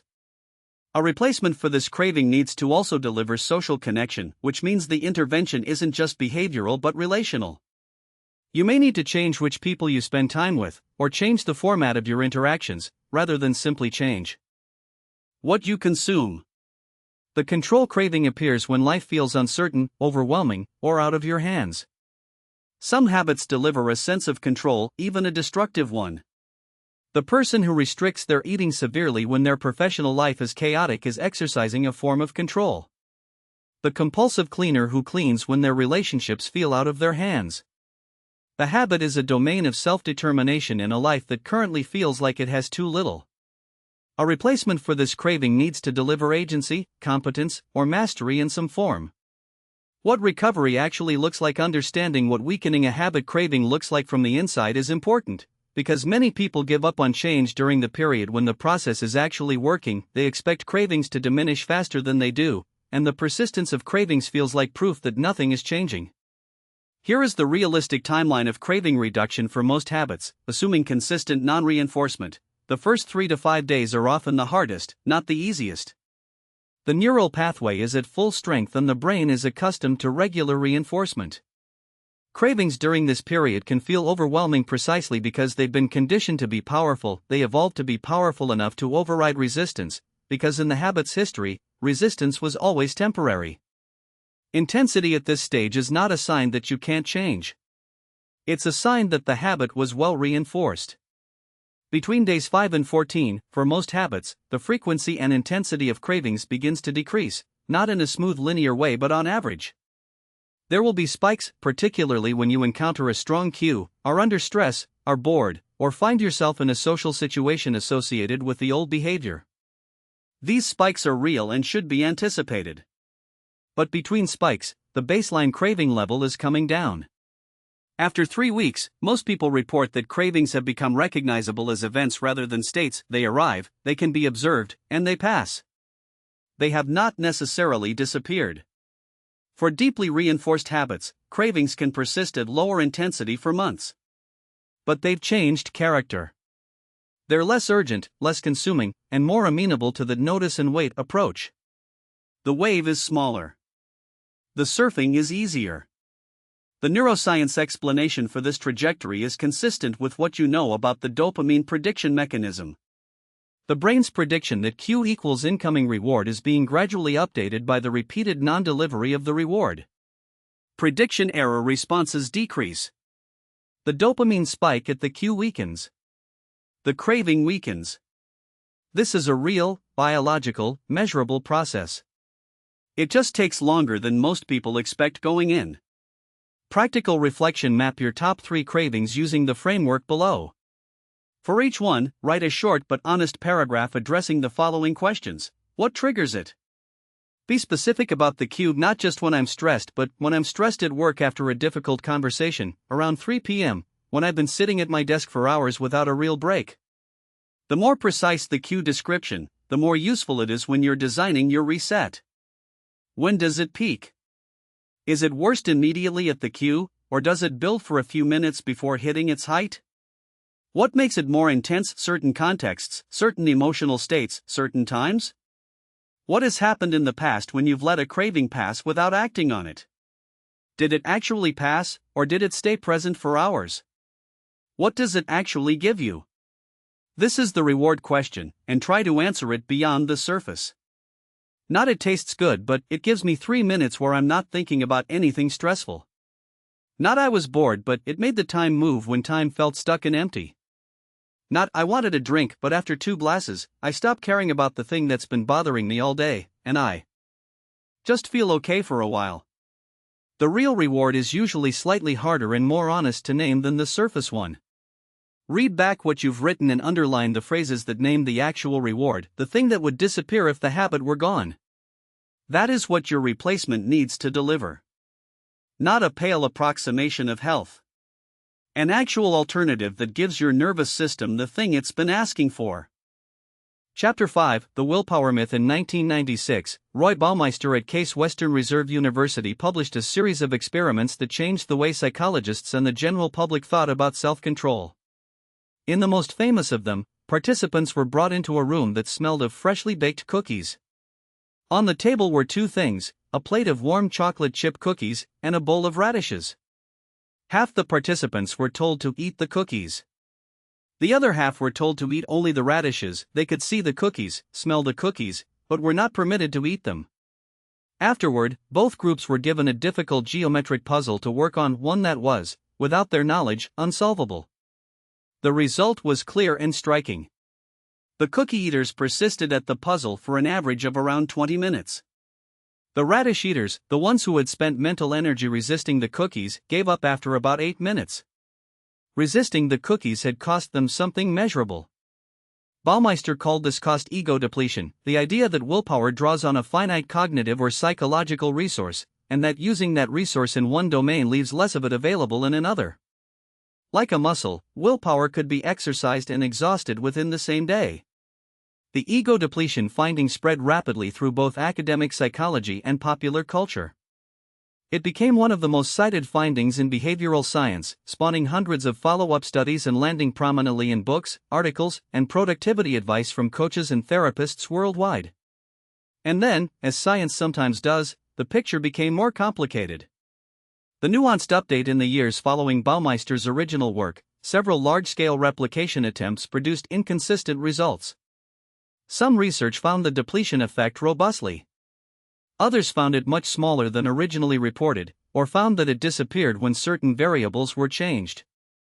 A 2010 paper by Veronica Job and Carol Dweck added an important and surprising caveat: participants who believed that willpower was a limited resource showed ego depletion effects in experiments. Participants who believed willpower was unlimited showed no such effects.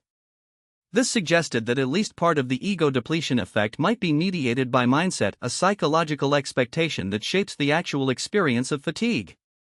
A 2016 large-scale pre-registered replication study by Martin Hager and colleagues, involving multiple labs in multiple countries, failed to replicate the original ego depletion effect at the expected magnitude. The scientific debate that followed was genuinely productive. It pushed researchers toward a more nuanced model. What has emerged is neither the original strong claim, willpower is a fixed, depleting resource like glucose in the blood, nor a complete dismissal of the finding, willpower is unlimited and unconstrained by use. The current working position is something more calibrated. Self-regulatory capacity is real. It is affected by fatigue, stress, chronic sleep deprivation, and motivation. It varies substantially between individuals and contexts, and it is not a reliable or sufficient long-term mechanism for resisting deeply embedded habits, regardless of exactly how its depletion works. That last part is the practically important conclusion. Whether or not willpower depletes in the precise mechanistic way Baumeister originally described, the behavioral reality is consistent and clear. People who rely primarily on willpower to resist habitual behavior find that their resistance is unreliable, that it fails disproportionately under stress and fatigue, and that the approach generates shame when it fails because it frames the failure as personal weakness rather than architectural inadequacy. None of this is useful. And the alternative approach, changing the environment and behavior architecture rather than relying on in-the-moment resistance, consistently outperforms willpower-based strategies in the research on long-term habit change. The worst time to make hard decisions. There is a study examining the decisions of Israeli judges in parole hearings that became famous for what it revealed about cognitive fatigue and judgment. Researchers analyzed over 1,000 rulings and found a striking pattern. Prisoners who appeared before the board early in the morning were granted parole at a rate of around 65%. Prisoners whose cases were heard late in the day or right before a meal break were granted parole at a rate approaching zero, not because their cases were weaker, but because the judge's decision-making capacity was depleted. When tired, the judges defaulted to the easier decision. In parole hearings, the easier decision is always no, maintain the status quo, require no active justification, take the path that demands the least cognitive effort. This pattern is not unique to judges. It reflects something fundamental about how human decision-making works under diminished capacity. When your prefrontal cortex is running low, your default system takes over. And the default is always the status quo, the established pattern, the automatic behavior, the well-worn path of least resistance. Your bad habit is the status quo. It is the established pattern. When your willpower, or whatever we want to call your self-regulatory capacity, is at its daily low, the habit has the structural advantage. It requires nothing. The alternative requires effort. And tired brains choose what requires nothing. This creates a particularly painful trap for people who rely on willpower as their change strategy. They're most committed in the morning, when energy is high and the day is fresh. By evening, after a day of decisions, frustrations, and deferred gratifications, their reserves are lowest, which is also exactly when the cues for most bad habits are strongest. The evening is when people are home, when stress hasn't fully resolved, when there's finally downtime that simultaneously feels like permission to relax and creates the boredom or decompression needs that drive many habits. The system is designed, from a pure probability standpoint, to defeat willpower-based approaches. Understanding this removes the moral dimension from evening failures. The person who maintained their resolve all day and fell into the habit at 10 p.m. did not run out of character. They ran out of a cognitive resource that was always going to run out around then. The solution is not to have more willpower at 10 p.m.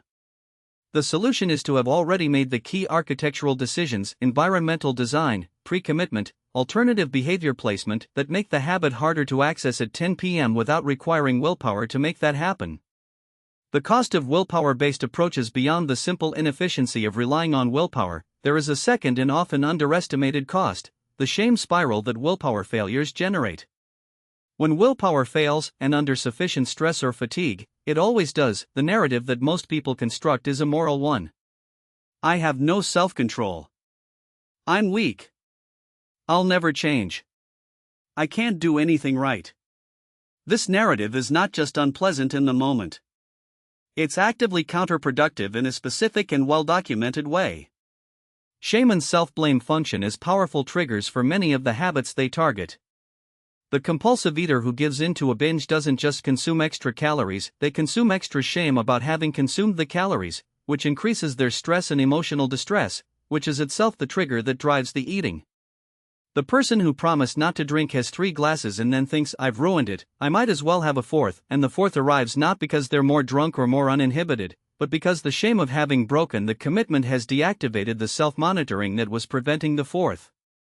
Research on what's called the abstinence violation effect, a concept developed in addiction psychology but applicable to any habit change attempt, documents this pattern precisely.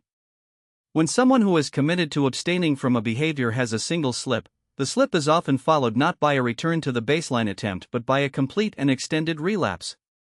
The driving mechanism is not physiological. It's cognitive-emotional. The self-blame that follows the slip activates a sense that the effort has been rendered worthless, which removes the motivation to continue, which leads to abandonment of the attempt. One cookie becomes the whole plate. One cigarette becomes the whole pack. Not because one was enough to restart the addiction but because the internal response to one made continuing to try feel pointless. The reset protocols in this book are explicitly built around the counterpoint to this spiral: a slip is data, not failure. This is not kind framing designed to make you feel better. It is strategically and neurologically accurate framing. A slip is a data point that tells you which cue is currently strongest, which replacement behavior is insufficiently satisfying, which context hasn't yet been adequately redesigned. It's information you can use. Shame is not information. Shame is noise that drowns out the signal and makes the next slip more likely. Choosing to treat a slip as data rather than as proof of moral failure is not weakness, it's the single most important cognitive intervention available in the moment after a slip. What actually works instead? The research on lasting habit change consistently converges on 2 mechanisms that substantially outperform willpower: environmental design and implementation intentions. These are not motivational concepts.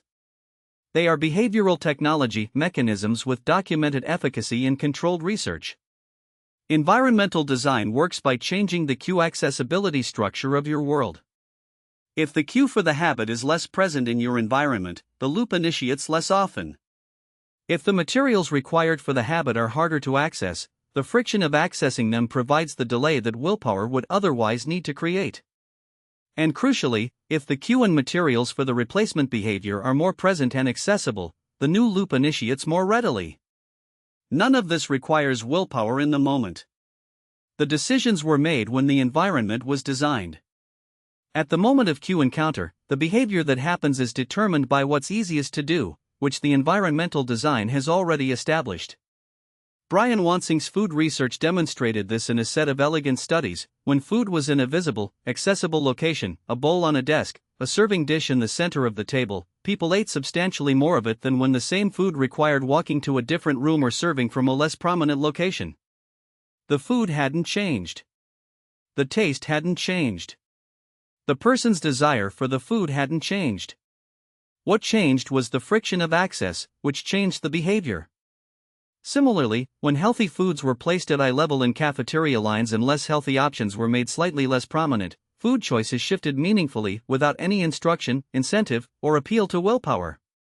Google's internal cafeteria research confirmed the same principle at scale. Redesigning the physical layout of food choices in a way that made healthier options the default path produced measurable changes in employee nutrition, with no explicit encouragement or education required. Nobody told anyone what to eat. The environment was changed. Behavior followed the path of least resistance, which had been redesigned to be the better one. Implementation intentions are the second major mechanism.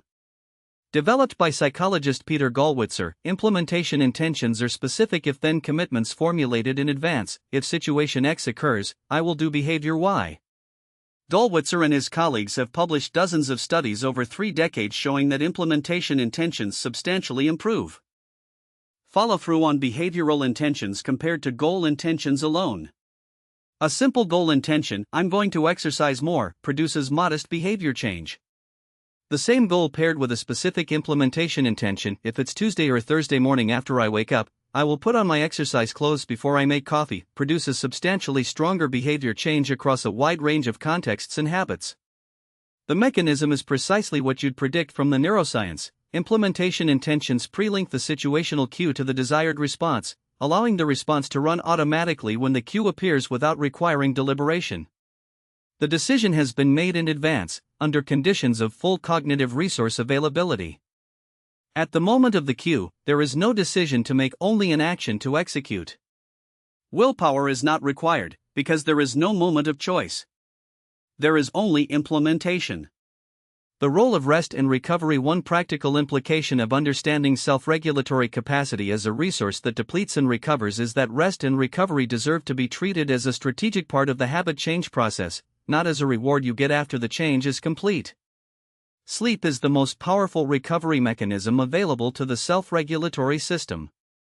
Research is consistent that sleep deprivation substantially impairs self-control, decision-making quality, and emotional regulation, all of the capacities that habit change requires. The person who is chronically underslept is beginning each day with their self-regulatory system already partially depleted. They are, in effect, doing the habit change work with one hand tied behind their back. Prioritizing sleep during the change period is not a lifestyle suggestion. It's a strategic intervention that directly affects the capacity to execute the protocols. Physical exercise also appears to have a meaningful effect on self-regulatory capacity, both directly through effects on prefrontal cortex function and stress regulation, and indirectly through improvements in mood and sleep quality. This creates a useful secondary benefit of the Level 2 and Level 3 protocols. When the replacement behavior involves physical activity, the replacement doesn't just substitute for the old habit's reward, it also gradually builds the cognitive emotional infrastructure that makes further habit change easier. Recovery also matters at the daily level within the change period. Scheduling brief genuine recovery periods into the day, not passive scrolling, which doesn't actually restore cognitive resources, but genuine rest, social connection, or absorbing activity, preserves the self-regulatory capacity that the later hours of the day require. Depleting yourself completely through a demanding morning and expecting to have resources for the hardest behavioral moments in the evening is a planning error, not a character flaw. Reframing the project. There is one more thing worth saying about the willpower myth before we move on, because it has to do with how you understand what you're doing when you try to change a habit. The willpower model frames habit change as a battle, you versus your impulses, your better self versus your weaker self, discipline versus desire. This framing is both inaccurate and exhausting. It implies a constant state of internal warfare, a vigilance that never relaxes, a relationship with your own impulses that is primarily adversarial. And it creates a predictable psychological exhaustion, not just from the energy it costs, but from the unpleasantness of living in internal conflict indefinitely. The architectural model frames habit change differently. You are redesigning a system to produce different outputs. You are not at war with your impulses. You are changing the conditions under which your impulses have the most influence. You are making the better behavior the easier behavior, not through grinding willpower but through thoughtful design. This framing is more accurate, more sustainable, and produces a qualitatively different emotional experience of the change process, one that is less exhausting and less shame-generating, which makes it less likely to produce the spirals that end attempts. When you build the protocols in Part 3, you're building architecture. When you redesign your environment, you're not exerting willpower, you're engineering. When you write your implementation intention, you're not committing to a battle, you're installing an automatic response. The difference between these framings is not just psychological. It's practical. Architecture scales. Willpower doesn't. Practical reflection. Think about 3 specific situations in your life where you currently rely on willpower to resist your target habit. Be genuinely specific, not when I'm tempted, but the actual time, place, emotional state, and circumstances where the habit's pull is strongest and you're relying on conscious resistance to handle it. For each situation, ask 2 questions. First, what environmental change would reduce or eliminate the need for willpower in this situation? Could you remove the cue from the environment? Increase the friction of accessing the habit? Make the replacement behavior more accessible and prominent? You're not planning the full reset yet, just identifying where architectural changes could do work that willpower is currently doing. Second, what implementation intention would predecide your behavior before the situation arises? Write the if-then plan for each of your three situations: if, specific cue/situation, I will, specific alternative behavior. The plan should be specific enough that when you encounter the cue, you know exactly what to do without having to deliberate. One final question for reflection: where in your day is your self-regulatory capacity most reliably lowest? What time, what circumstances, what emotional states correspond with your weakest moments of resistance? The answer to that question tells you exactly where your environment and your pre-commitments need to do the most work. That's not where you bring more willpower. That's where you build better architecture. Chapter 6: How Bad Habits Affect Your Relationships. In 2008, researchers Nicholas Christakis at Harvard and James Fowler at UC San Diego published a study in the New England Journal of Medicine that stopped people in their tracks. They had spent years mapping the spread of obesity through a large social network of over 12,000 people tracked across 3 decades in the Framingham Heart Study. What they found was remarkable: if a person became obese, the chance that their close friend became obese increased by 45%. Not a family member sharing a kitchen, a friend. The effect extended to 3 degrees of separation. A friend of a friend of a friend had a measurable, statistically significant influence on your weight. People who had never met, who had never shared a meal, were affecting each other's eating behavior through the subtle, pervasive influence of shared social norms. Christakis and Fowler followed this work with similar analyses of smoking cessation and happiness. The patterns were consistent. Behaviors spread through social networks in ways that look almost like viral transmission. Not because we consciously copy each other, but because our sense of what is normal, acceptable, or standard is constantly being calibrated by the behavior of people around us. When the people closest to you smoke, smoke becomes normal. When the people closest to you eat badly, that becomes the implicit baseline. The behavior of others is one of the most powerful inputs into our own behavior, operating largely below conscious awareness. Your bad habits did not develop in isolation.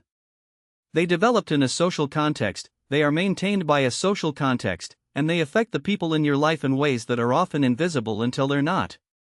This chapter is about making those effects visible, not to generate guilt, but because understanding them is essential for both the change process and for the relationships themselves. The mirroring effect in intimate relationships. The most direct social effect of bad habits is the behavioral mirroring that happens in long-term intimate relationships.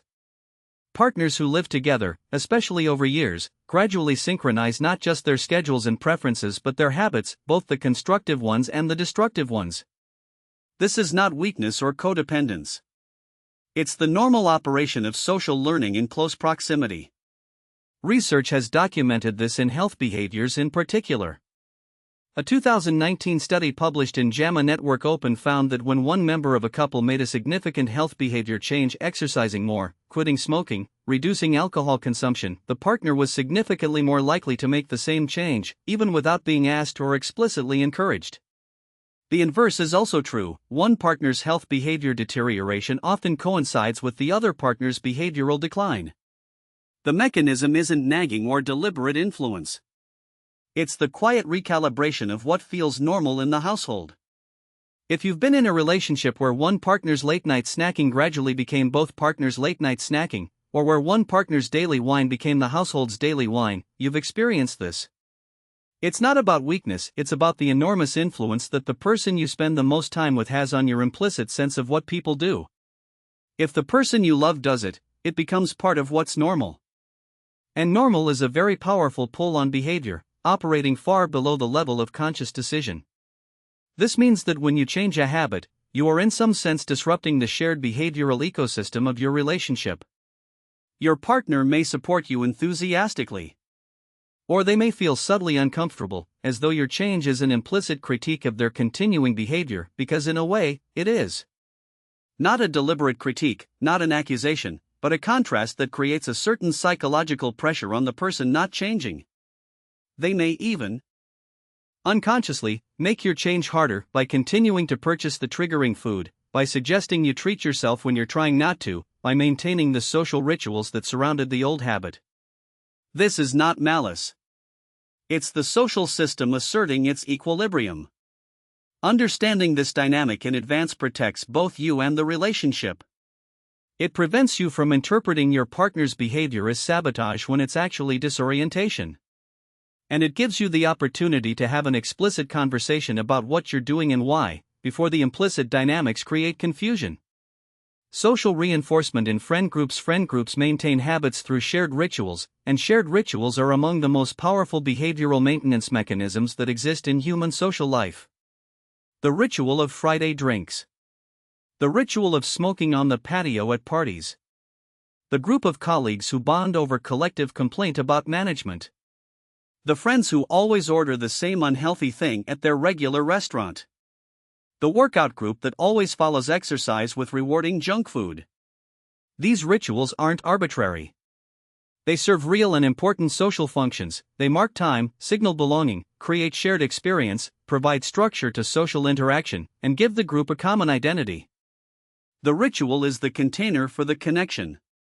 This is why removing yourself from the ritual doesn't feel like just changing a health behavior, it feels like withdrawing from a form of connection. It's a social act with social consequences, which is why it's harder than changing the same behavior in solitude. When you stop smoking on the patio at parties, you're not just changing a health behavior, you're opting out of a specific form of social engagement that the patio represents. The conversation that happens there, the particular intimacy that comes from standing slightly apart from a party together, sharing something, that's what you're actually stepping back from. The cigarette is the excuse. The connection is the reward. Understanding this is what allows you to build a replacement that actually satisfies. Nicholas Christakis and James Fowler also documented that behavior change can spread through social networks in positive directions. When one person stops smoking, their connected friends are more likely to stop too, and the effect cascades through the network. Your change doesn't just affect you. It creates a model and a norm shift for people who know you. This is genuinely good news, but it also comes with a period of friction. Before your change becomes normalized and potentially inspiring, it may feel to some people in your network like a disruption or a rejection. The shame cycle and relationship damage. One of the less discussed effects of bad habits on relationships is the damage done not by the habit directly but by the shame cycle around it. When someone is ashamed of a behavior, they typically hide it, and hiding requires ongoing management. The gap between who you present yourself to be and what you're actually doing creates a layer of inauthenticity in the relationship. This layer is real and felt by both people, even when neither can name exactly what they're sensing. The person who eats secretly after promising not to. The person who drinks more than they admit to their partner. The person who gambles and obscures where the money went. The person whose phone use is embarrassing enough to minimize when confronted. The hiding doesn't just protect the habit. It generates a texture of concealment, a slight guardedness, a careful management of what gets revealed, a version of yourself that has been edited before presentation. Over time, this creates a relationship that is happening at one remove from your full self. The effects on trust are real even when the specific deception is never discovered. Partners are often exquisitely sensitive to inconsistency in someone they know well, not because they're suspicious, but because intimate knowledge of another person creates a baseline that variations from register as noticeable. The slight guardedness, the moments of uncharacteristic evasiveness, the subtle over-explanation, these accumulate. The relationship may not have a named crisis, but it has a texture of not quite fullness that both people can feel. On the other side, there is the specific exhaustion that the person concealing the habit carries. The vigilance required to maintain the gap, to track what's been disclosed, to ensure the stories are consistent, to manage situations where the habit might become visible, is a genuine cognitive and emotional burden. This burden, carried in addition to whatever function the habit itself was serving, often compounds over time. The habit was supposed to reduce stress. The hiding of the habit generates its own stress. The net effect can be more stress than before the habit was established. This is worth naming not to produce guilt but to note that the disclosure itself, the honest conversation with a partner or close friend about the habit, often produces relief that's disproportionate to what you'd expect from a simple conversation. The relief comes from collapsing the gap, from ending the management of the concealment. That relief is one of the unexpected rewards of the change process, and it often arrives before the habit has fully changed, at the moment of honest disclosure. Communication and behavioral drift. Bad habits affect the quality of communication in relationships in ways that are real but subtle enough to be consistently overlooked. The most common mechanism is mood regulation. Many bad habits affect sleep, nutrition, or neurochemical balance in ways that produce chronic low-grade irritability, not dramatic anger, but the kind of shortened fuse and reduced patience that makes ordinary interactions slightly harder than they should be. The person who's chronically underslept because of late-night scrolling is a slightly less generous, slightly more reactive version of themselves at breakfast. The person who's in the physiological aftermath of too much wine the previous night is less emotionally regulated, less able to access patience. The person who's been sedentary and eating badly for months is carrying a physical state that has mood consequences. These effects are well documented. Less documented but equally real is their cumulative effect on relationship quality. The partner on the receiving end of chronic low-grade irritability adjusts. They ask fewer probing questions. They don't bring up certain topics that reliably produce friction. They stop initiating certain kinds of conversation because experience has taught them that the full person isn't reliably available. The relationship contracts. Not suddenly. Not with drama. Incrementally, through dozens of small adjustments, each of which makes complete sense in isolation and none of which anyone decides. The person with the habit may not notice at all, because from inside their experience, they feel like they're doing their best, and they are. Their best has just been slightly compromised, consistently, over time. Compulsive phone use in relationships has a particularly well-documented effect. Research on what's sometimes called phubbing, the experience of being snubbed in favor of someone's phone, shows consistent associations with lower relationship satisfaction, lower life satisfaction, and higher rates of depression for the phubbed partner. Critically, the effect operates through the partner's perception that they're less important than the phone, a perception that may be inaccurate but that is a natural response to the observable behavior of being repeatedly interrupted, not looked at, or attended to only partially. The phone user often doesn't experience themselves as snubbing anyone. They experience themselves as catching up on something quickly, or just checking, or staying connected to a broader world. From inside the habit, it doesn't feel dismissive. From outside it, it often is. What changes in relationships? When habits change, the social effects of habit change tend to be gradual and nonlinear, and they're often experienced as positive surprises, things people didn't expect to gain that turn out to matter as much as the direct benefits of the habit change itself. There is typically a period of friction first. People who knew you through the old behavior are adjusting to a version of you that behaves differently. Social rituals feel awkward to navigate. Some relationships feel temporarily strained because the ritual has changed before the relationship itself has had time to adapt. This friction is temporary, and knowing it's coming makes it easier to navigate without misinterpreting it as evidence that you shouldn't have changed. What tends to emerge after that friction resolves is something people consistently describe as an expansion of relational quality. More presence. More genuine availability. Conversations that go somewhere because both people are actually in them. A quality of contact that was subtly limited by the habit and is less limited without it. Intimacy that grows as the gap produced by shame and concealment closes. Some relationships deepen substantially. Particularly in intimate partnerships, changes that remove the behavioral friction the habit was creating, the mood effects, the social contract disruptions, the partial presence often release a quality of connection that was always there but couldn't get through. Partners report being surprised by each other again, in good ways. The texture of familiarity gives way, briefly, to something fresher. Some relationships, it must be said honestly, may become less central when the habit changes, because the ritual was primary and the genuine connection was secondary. These relationships don't have to end. But they may find their natural level, which might be less close than before. This is not a loss. It's a clarification. It creates space for relationships that are built on more durable ground. The hidden relational cost of habits people don't name. There is a category of relational harm from bad habits that is rarely named because it's so diffuse and so gradual that neither person in the relationship has developed language for it. It's not betrayal, not deception, not the dramatic rupture that counseling addresses. It's the slow reduction of availability, the gentle but consistent shrinkage of how much of you is actually present in the relationship. Consider what a heavy phone habit actually removes from a relationship. Not the obvious, the conversations that don't happen because someone is scrolling. What's more costly and less visible is the quality of presence during the conversations that do happen. The person who is in the habit of dividing attention between the physical world and a screen has developed a particular pattern of attentiveness, partial, interruptible, always partially elsewhere. That pattern doesn't stop operating when they put the phone down. The habit of divided attention becomes the operating mode, and the other person in the relationship, even during screen-free moments, often senses a residual quality of not quite here. Drinking habits have a similar diffuse quality in relationships. Beyond the behavioral effects of the drinking itself, there is the cumulative effect of regular alcohol on sleep quality, on emotional regulation, on the capacity for patience and nuanced response.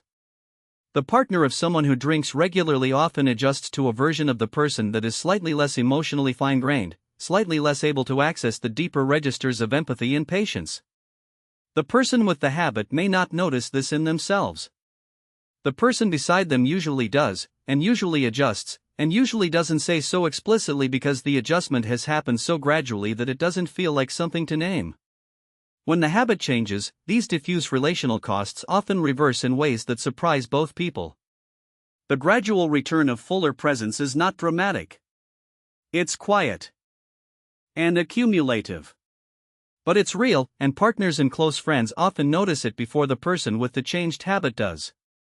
Practical reflection: identify one bad habit that has most affected a key relationship in your life. This might be your relationship with a partner, a parent, a close friend, or a colleague. It doesn't need to be the most dramatic effect. It can be something quiet and chronic: the way phone use has made you less present at dinner, the way stress eating has created moods that affect the whole household, the way a drinking habit has built a layer of concealment in a relationship you care about. Write about it from two perspectives. First, from your own, what does the habit do to your capacity for connection and presence in that relationship? What does it cost the relationship that you haven't fully named before? What does the relationship look like when the habit is most active, compared to when it's not? Second, from the other person's perspective, what do you imagine they experience when the habit is at its most present? What have they adjusted, the questions they ask, the topics they avoid, the expectations they've lowered in response to the consistent presence of the habit? What do you imagine they miss from you that the habit has been obscuring? You're not writing this to punish yourself or build shame. Shame is the wrong tool. You're writing it to see the full scope of what you're changing, not just the behavior in isolation, but the relational tissue it's woven into, and the quality of connection that becomes possible when it shifts. Chapter 7, Level 1, The 7-Day Habit Interrupt. In 2012, a behavioral economist named Dan Ariely was studying the gap between intention and action in self-improvement attempts. One of the consistent findings in his research and in behavioral economics broadly was that vague intentions fail at a far higher rate than structured, time-bounded commitments. The person who says "I'm going to eat better" and the person who says "I'm going to go 5 days without processed sugar, beginning Monday," with these specific rules and this specific tracking method, are not on the same behavioral trajectory. Not because one cares more. Not because one is stronger. Because structure does work that caring cannot. A defined container, a clear start, a clear end, explicit rules, a method for handling failure, transforms the vague aspiration of "I should change this" into a practical project with known parameters that the brain can actually execute. The 7-Day Habit Interrupt is that container. It is not a cure, and it will not tell you that it is. It is not a transformation, and it makes no promise of one. What it is, a proof of concept. 7 days structured to interrupt the automatic operation of one specific habit, to demonstrate to your nervous system, through actual lived experience, that it is possible to encounter the cue without running the routine. That proof is worth far more than it sounds, because one of the most powerful psychological barriers to habit change is the belief, often semi-conscious, that the habit is simply who you are. That for other people change might be possible, but for you, with this particular thing, the loop is just too strong. 7 days of actually doing it differently, imperfectly, with difficulty, with urges you feel and don't act on, rewrites that belief with evidence. Not philosophical evidence. Not motivational evidence. Behavioral evidence from your own body. You don't need a track record. You don't need to feel ready. In fact, waiting until you feel ready is one of the most reliable ways to never begin. You need to be willing to try 1 week, and honest enough to track what happens rather than what you wish had happened. Who this is for? This is the right starting protocol. If any of the following describe your situation, this is your first serious attempt at changing this particular habit. You've tried before but without a structured approach, and the lack of structure contributed to the lack of success. You're not confident you can go more than a week without the habit, and you want to test that before committing to something longer. Or you want to build momentum and gather data before attempting the deeper work of the Level 2 or Level 3 protocols. This protocol is also appropriate for habits that fall in the mild to moderate range, habits that are affecting your quality of life and your self-perception but that don't involve physical dependence. If your habit involves physical dependence, alcohol, nicotine, opioids, gambling disorder, or other behaviors where stopping abruptly could have physiological or psychological consequences that require medical management, please consult a healthcare professional before beginning. The framework here applies and is compatible with professional support, but it doesn't replace the medical or clinical context that some habit changes genuinely require. You don't need to feel optimistic about the week ahead. Optimism is not required for this protocol to work. What's required is a decision to try, a commitment to the tracking, and a willingness to treat whatever happens, including slips, as data rather than as verdict. The 5 core daily rules. Rule 1: name one habit. Only one. This is not the week to undertake a comprehensive self-improvement project. The power of this protocol comes from concentrated attention on a single, specific habit loop. Pick the one habit that, if changed, would have the most meaningful effect on your life right now. Write it down with specificity. Not eat better but stop eating chips while watching TV after dinner. Not use my phone less but stop scrolling Instagram after 9 p.m. The specificity is not a nicety. A vague habit statement creates a vague target, which the brain can easily negotiate around. A specific habit statement creates a clear behavioral line that either is or isn't crossed on any given day. Rule 2: identify and disrupt the cue. Return to the habit loop work from Chapter 1. What is the cue that reliably initiates this habit? Now change one thing about that cue before day 1 begins.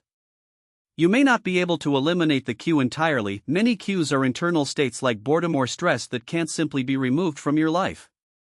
But you can disrupt the environmental or contextual element that pairs with it. If the habit is triggered by boredom at 3 p.m. at your desk, restructure your 3 p.m. If it's triggered by your phone being within reach at night, charge the phone in another room. If it's triggered by the pantry being visible when you walk in the front door, put something between you and the pantry. One change. Make it concrete. Make it before day 1 so the architecture is different when the week begins. Rule 3: find a replacement. Not a reward for avoiding the habit, a replacement that delivers approximately the same core reward through a different route. If the habit delivers decompression, the replacement should also decompress. If it delivers stimulation, the replacement should stimulate. If it delivers social belonging, the replacement should connect. This is not about finding something healthy in the abstract, it's about finding something that actually works for your nervous system at the moment the cue fires. A theoretically healthy behavior that doesn't deliver the actual reward will fail under craving pressure. Spend 15 minutes before day 1 identifying one specific replacement behavior you're genuinely willing to try when the urge appears. Keep it accessible. If you have to prepare for it or make arrangements to do it, the craving will resolve itself back into the habit before the preparation is complete. Rule 4: track every urge. Every time you feel the pull of the habit, every craving, every moment of wanting, every impulse to run the old routine, make a mark. A tally on paper, a note in your phone's notes app, a mark on your wrist, a count in a notebook. Don't analyze the urge in the moment. Don't judge it. Don't congratulate yourself for not acting on it. Just note that it happened, and continue. This tracking serves 3 purposes. It builds awareness of how frequently the habit is actually being triggered. Most people are surprised the urge comes more often than they realized. It gives you data to review at the end of each day about which contexts produce the strongest cues, and it creates a tiny moment of conscious observation between cue and response. which over time builds exactly the kind of urge surfing capacity Alan Marlatt described. Rule 5: Never use shame. This is a rule, not a suggestion. A slip is data. Not proof of failure, not evidence of weakness, not a reason to abandon the project, data.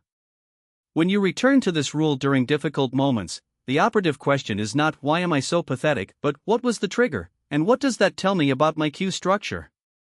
Shame adds nothing productive to the process and reliably makes the next slip more likely by activating the abstinence violation effect.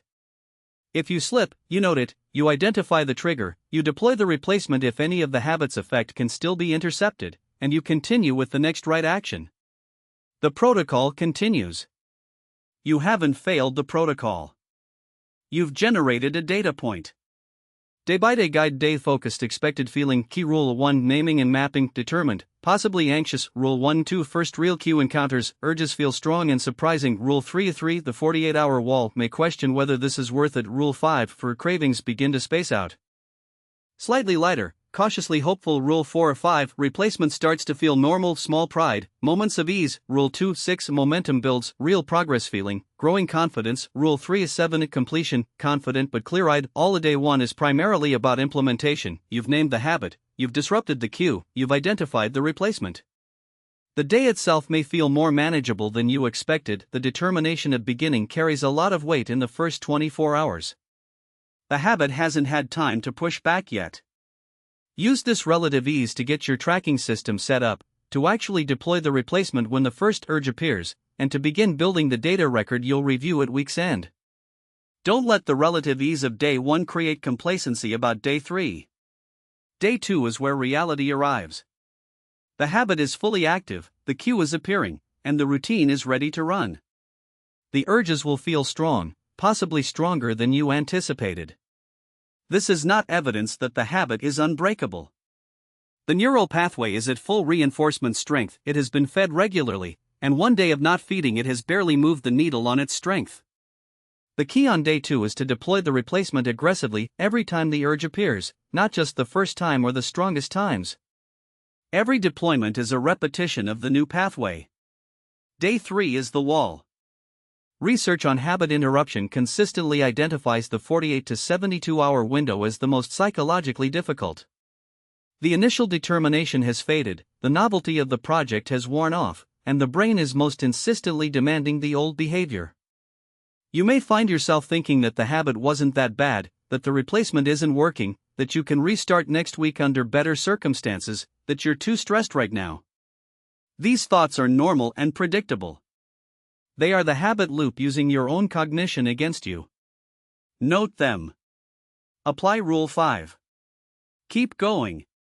Day 4 brings the first genuine shift, though it may be subtle enough to miss if you're not looking for it. The urges may still be present, but they may begin to feel fractionally less consuming. The craving may peak slightly later than the cue, giving you a half-second more space to notice what's happening before it's fully upon you. That half-second is the beginning of the space urge surfing requires. You're not out of the difficulty, but something has moved. Day 5 brings moments of ease that may surprise you. The replacement behavior is starting to feel less like an effortful substitution and more like something you do. There will be brief stretches of time when you haven't thought about the habit at all, which may itself feel notable because thinking about the habit has been constant. Small pride is appropriate today, not complacency, not declaration of victory, but genuine acknowledgement that something is actually working. Write it down in your tracking table. Day 6 is momentum. You have 5 days of actual lived experience. You know which cues are your strongest. You know what contexts produce the most urgent craving. You know which elements of the replacement work and which don't. You have data. You're better equipped today than you were on day 1, not because you become stronger but because you have information you didn't have before. Day 7 is completion. This is not the finish line. 7 days is enough to disrupt automaticity and demonstrate possibility, not enough to rewire the brain's automatic systems. But it is real, irrefutable evidence that you can go 7 days. That evidence belongs to you. No one can take it. Whatever the urges were, and they were real, you went 7 days. The slip protocol: when you slip, not if, when, do the following, in this order, and do not skip steps. First, don't make it dramatic. A single instance of the old behavior, after 4 or 5 days of not engaging with it, is not the end of the attempt. It is one data point. Nothing more. The catastrophizing response, "I've ruined it, I knew I couldn't do this, I might as well finish what I started and begin again next week," is not an insight. It's the abstinence violation effect activating. It's a cognitive habit, not a factual assessment. Second, write down what triggered it. Specifically, what were you feeling? What had just happened in the hour before? What time was it? What was the cue configuration that was present? This information is useful. It tells you something about your cue structure that you can use in the design of the environment going forward. A slip that you analyze produces information. A slip that you respond to with shame produces nothing except more shame. Third, return to Rule 3 immediately. Not tonight. Not tomorrow morning with fresh resolve. Now. Deploy the replacement behavior in the next 5 minutes if the craving is still active. Get back on the protocol in the next hour. The most important behavioral moment after a slip is the very next choice. Whether the next choice is the old habit again or the new behavior determines whether the slip was an isolated event or the beginning of a relapse. The protocol counts days of trying, not days of perfection. A person who slipped on day 3 and then made the next right choice is running the 7-day interrupt. A person who slipped on day 3 and then spent 3 days in shame before trying again is 3 days behind but can still complete the project. The protocol accommodates both. Shame doesn't. Daily tracking table: use this or adapt it to whatever format you'll actually maintain consistently. Date, urge count, slipped. Y/N, replacement used, notes, day 1, day 2, day 3, day 4, day 5, day 6, day 7, and fill this out every evening before bed. The urge count column is where you total the tally marks from the day. The notes column is critical. On days when you slipped, record the specific trigger. On days when urges were particularly strong, record the context. On days when the replacement worked surprisingly well, record what made it work. You're building a behavioral map of your specific habit, in your specific life, with your specific cues, a map that becomes more useful the more honestly it's filled in. At the end of day 7, review the full week's tracking before deciding what to do next. Look for patterns. Which cues were most consistent? Which times of day were hardest? Which replacement uses were most successful?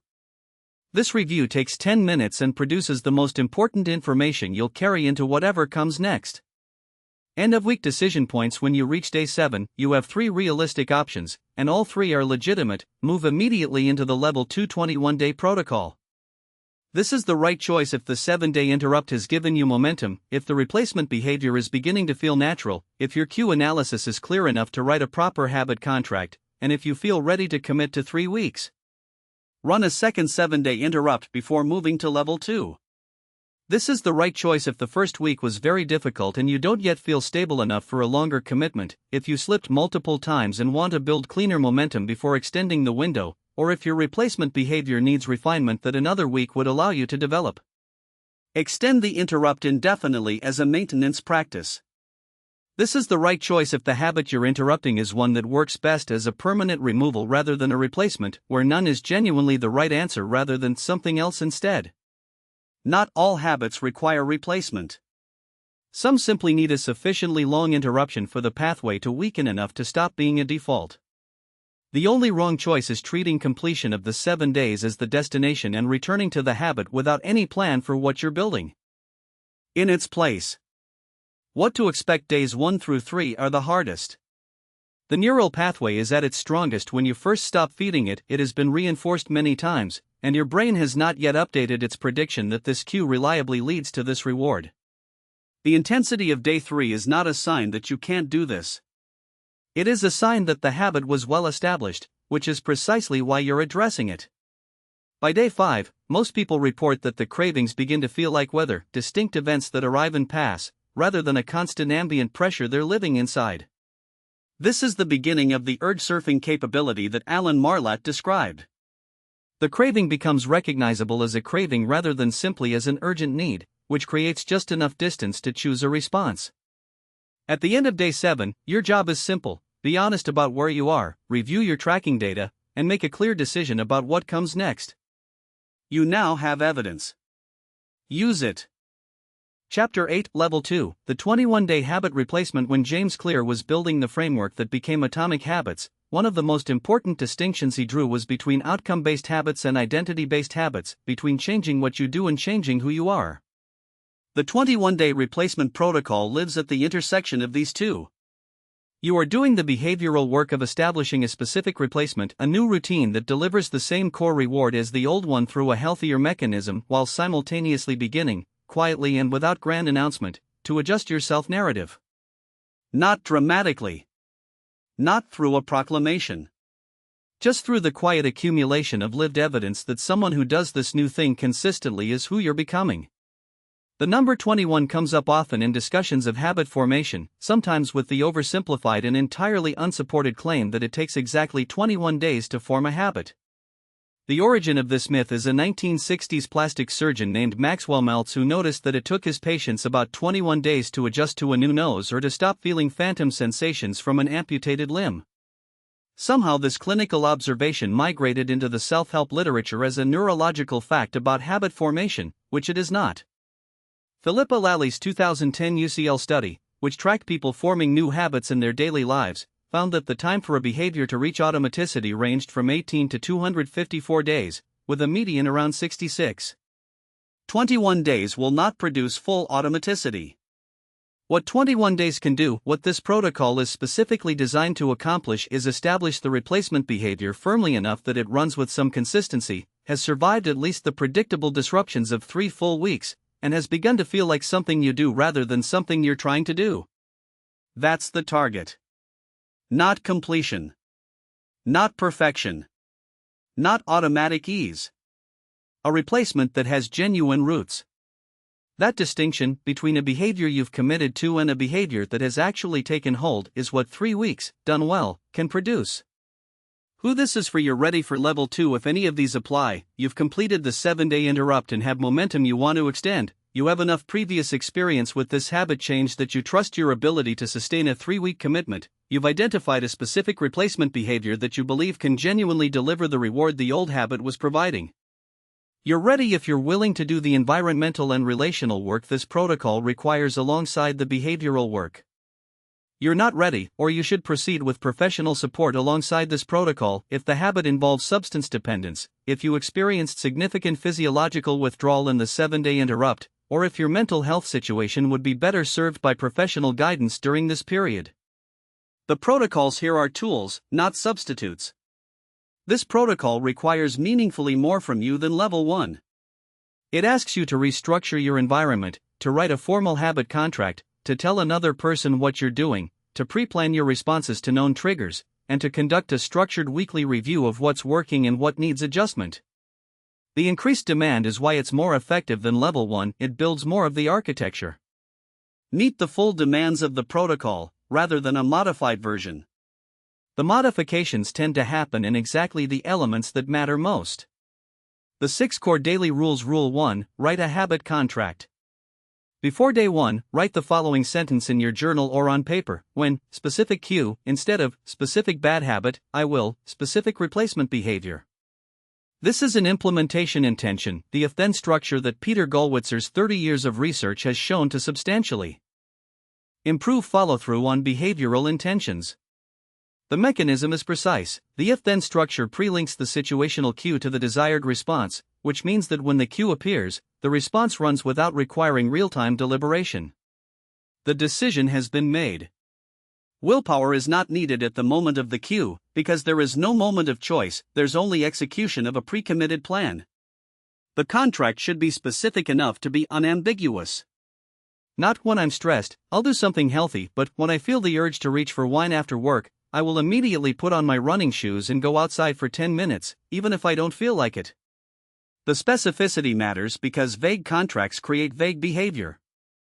Keep the contract somewhere you see it daily, on your bathroom mirror, as the wallpaper of your phone, in the first line of your daily journal page. Rule 2: Modify the environment.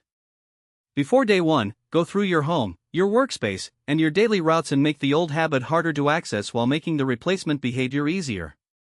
This is the most practically effective rule in the protocol and the one most commonly done inadequately. Remove triggers where you have control: the alcohol from the prominent shelf, the social media apps from the front screen, the snack from the visible counter. Add replacement facilitators where you have control: the book on the pillow, the exercise clothes folded by the door the night before, the healthy snack at the front of the fridge. The environmental redesign should happen before day 1, not incrementally during the protocol. A pre-designed environment does the work upfront so that the behavioral work during the 3 weeks can focus on the replacement rather than on the logistics. Rule 3: Pre-decide every known trigger. Sit down before day 1 and think through every situation you know, from experience, from your habit audit, from your 7-day tracking data, is likely to produce a strong craving for the old habit. Work stress at specific moments. Social events with specific people. Specific times of day or emotional states. For each one, write a specific implementation intention: if this trigger appears, I will do this. Not general, not I'll try to manage, but when I leave work after a difficult day and the drive home triggers the old craving, I will call specific person or listen to specific podcast for the duration of the drive.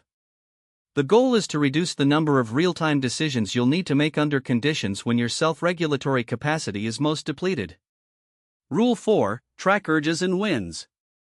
Level 1: Tracked urges. Level 2 adds a wins column every time you felt the urge and shows the replacement instead.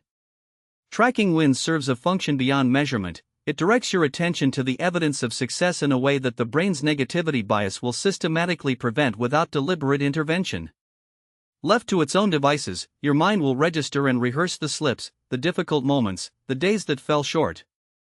The tracking system forces it to also register and hold the opposite: the moments when you felt the pull and made a different choice. Over 3 weeks, that record becomes its own form of evidence that the change is real and that you're capable of it. Rule 5: Tell one person. Before day 1, tell one specific person in your life, someone you trust, whose opinion of you matters to you, and who is capable of supportive rather than shame-based accountability, what you're replacing and why. Research on social accountability is consistent across domains and decades. People who report their progress to another person follow through at substantially higher rates than people who don't, even when the accountability partner does nothing more than listen. The mechanism is partly motivational: you don't want to report failure, and partly relational: the habit change becomes part of your social identity rather than a purely private project, which makes it harder to abandon. Without explicit acknowledgement. Your accountability partner doesn't need to be a coach or a therapist or someone who has done this work themselves.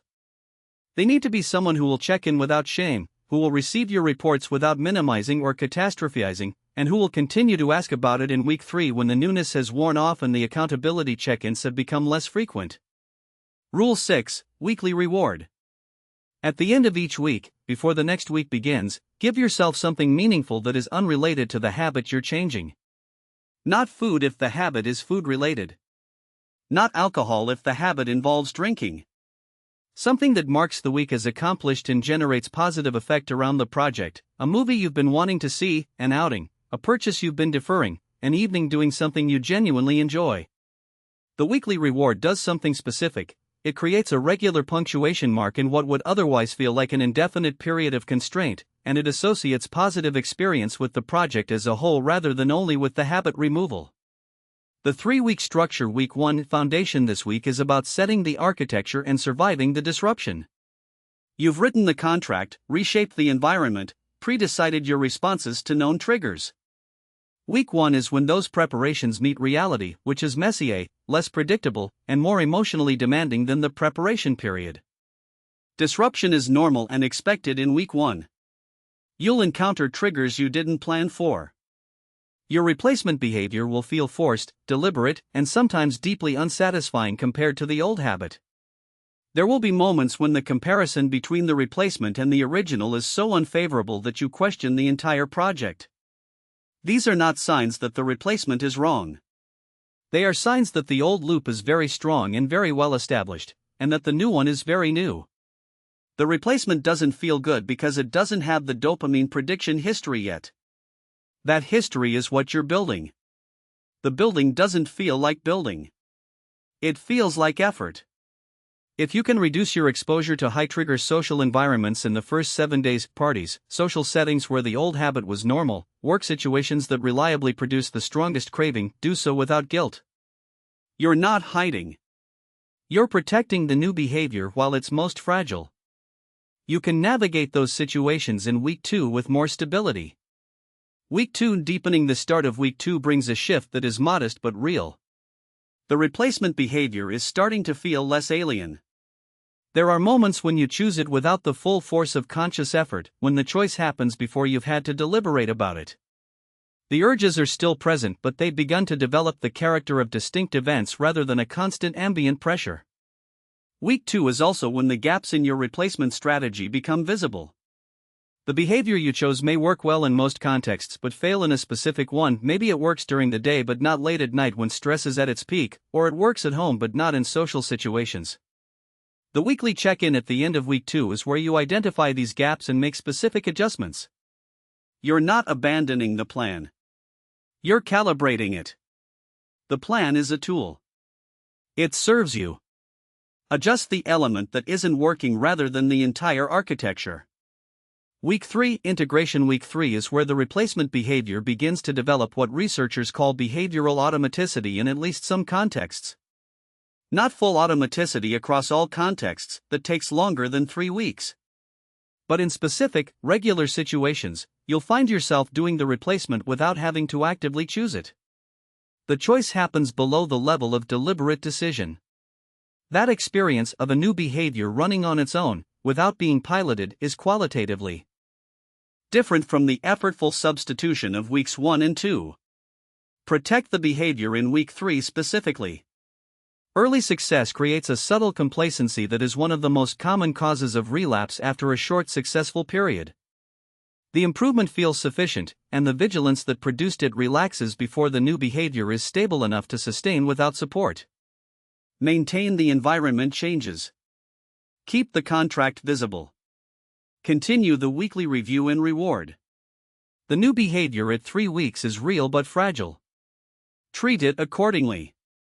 Weekly thought record template. Use this daily within each week, completing it each evening. Day, trigger encountered, volt urge strength, 1 to 10, replacement used, how it felt, Mon Tuesday, Wed Thursday, Friday, Sat Sun. The how it felt column deserves genuine attention. Fine is not useful information. Better than I expected, but I still wanted the old thing for about 20 minutes afterward is useful. The replacement actually delivered what I needed today is useful.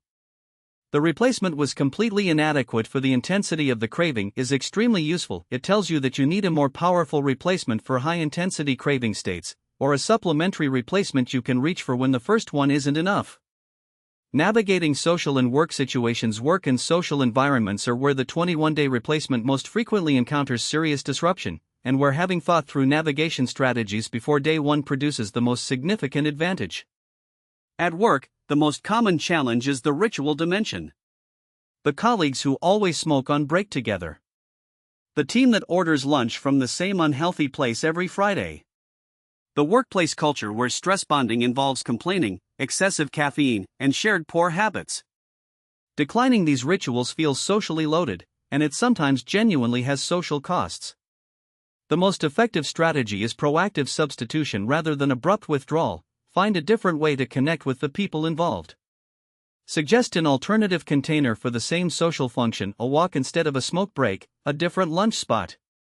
You're not rejecting the connection. You're proposing a different form for it.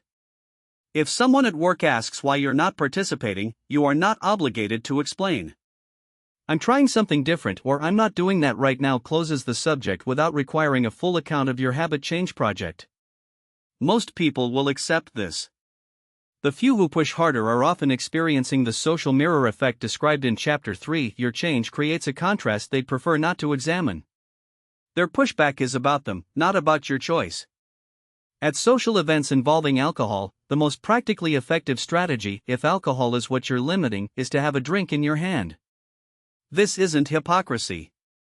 For many people, a significant part of the social awkwardness of not drinking at a social event is the absence of the physical prop that everyone else has. Sparkling water with lime in a glass looks like gin and tonic. You have the prop. The conversation doesn't drift toward your choice. You're not performing in absence.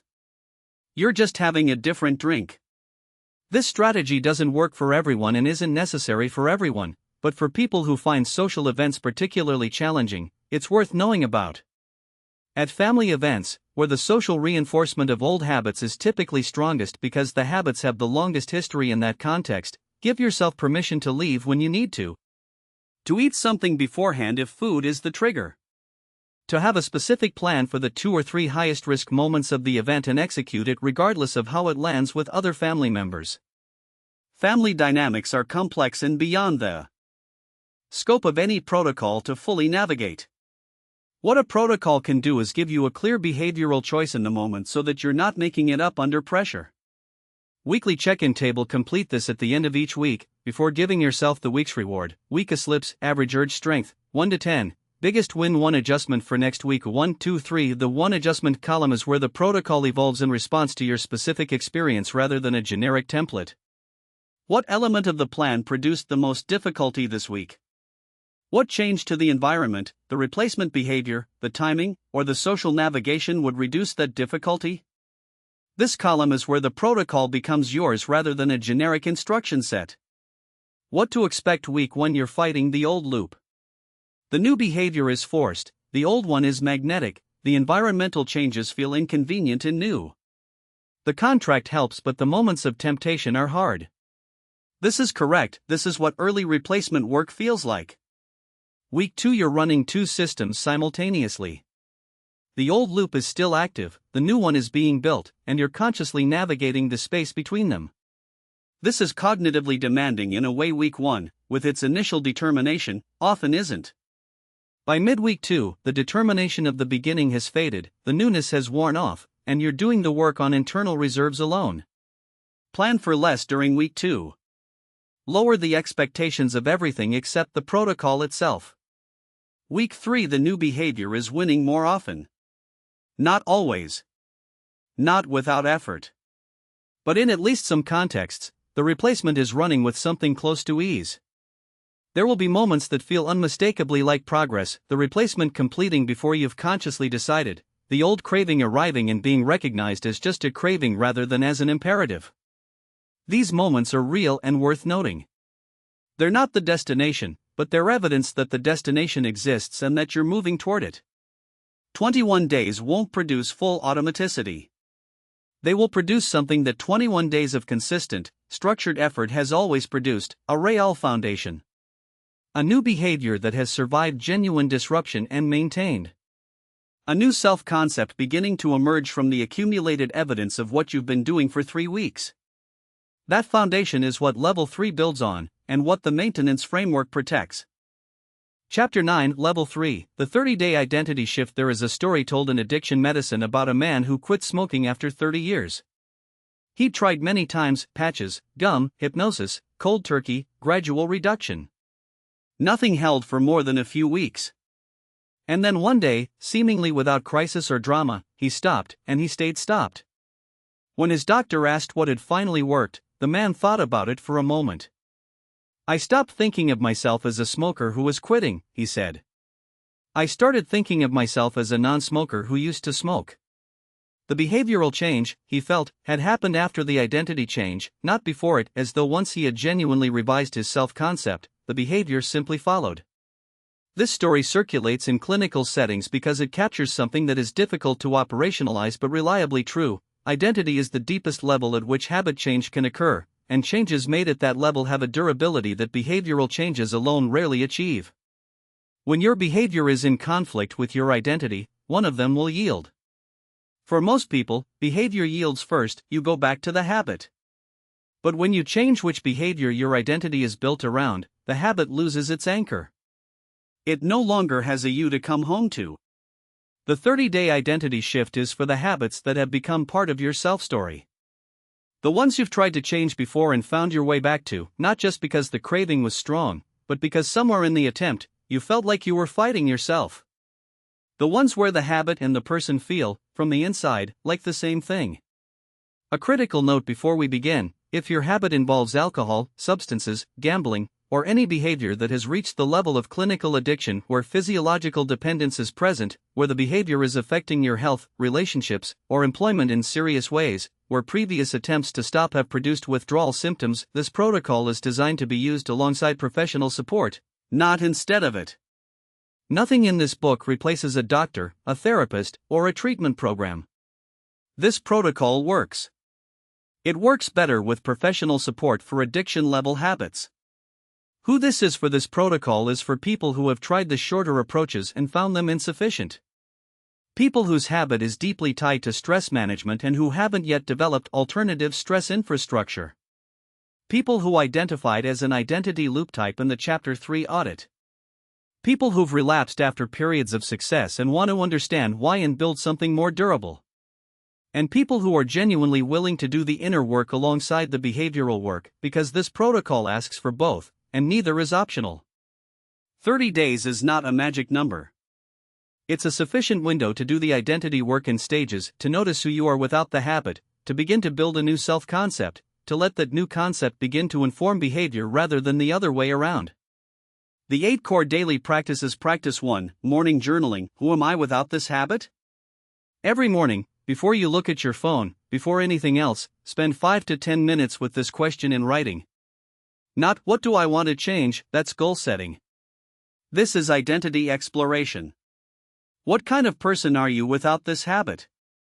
What does your morning look like? What do you reach for when stressed? How do people describe you? What activities do you engage in? The early answers will feel forced or hypothetical. That's normal. By week 3, they'll begin to feel like descriptions rather than aspirations. Practice 2, full environment audit. Go through your physical environment, your home, your car, your workspace, and identify every trigger you can control. Remove them. This is more aggressive than Level 2's environment modification. You're not just making the habit harder to access.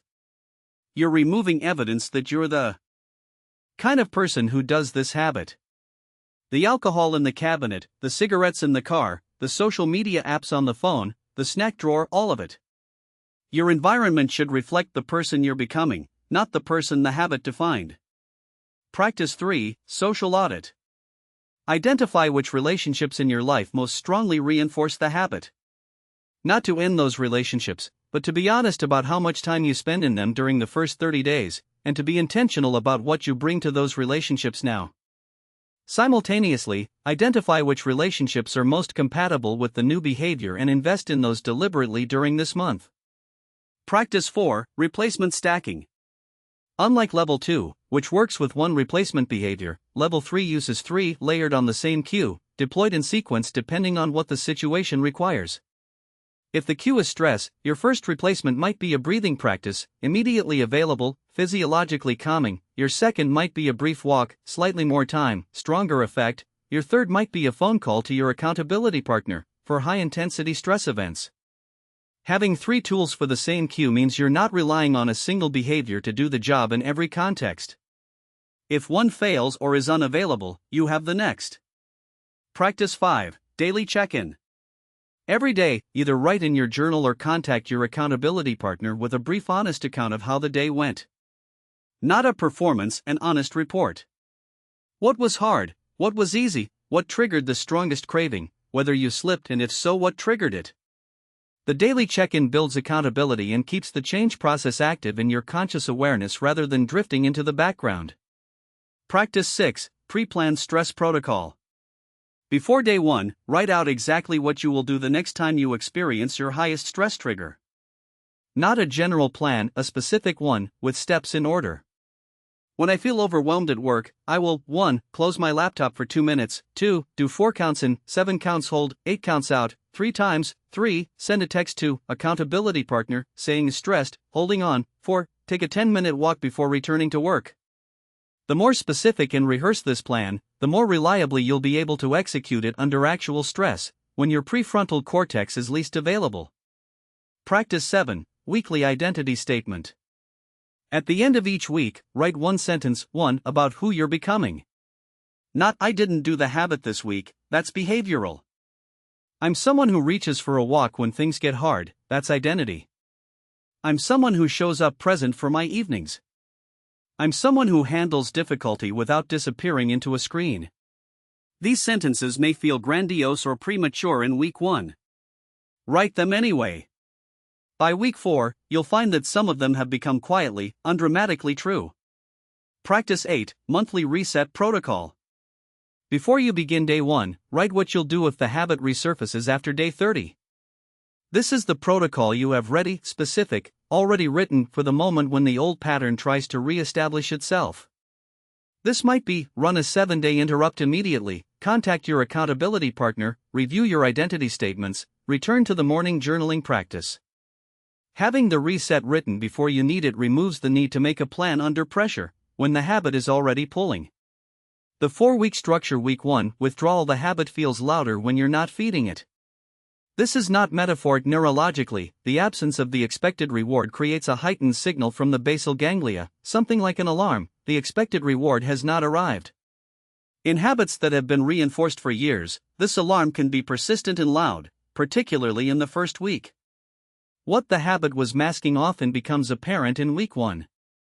This is one of the protocol's most important moments and one of its hardest. If the habit has been managing anxiety, the anxiety becomes more present. If it's been filling emptiness, the emptiness becomes more visible. If it's been regulating difficult emotions, those emotions arrive without their usual buffer.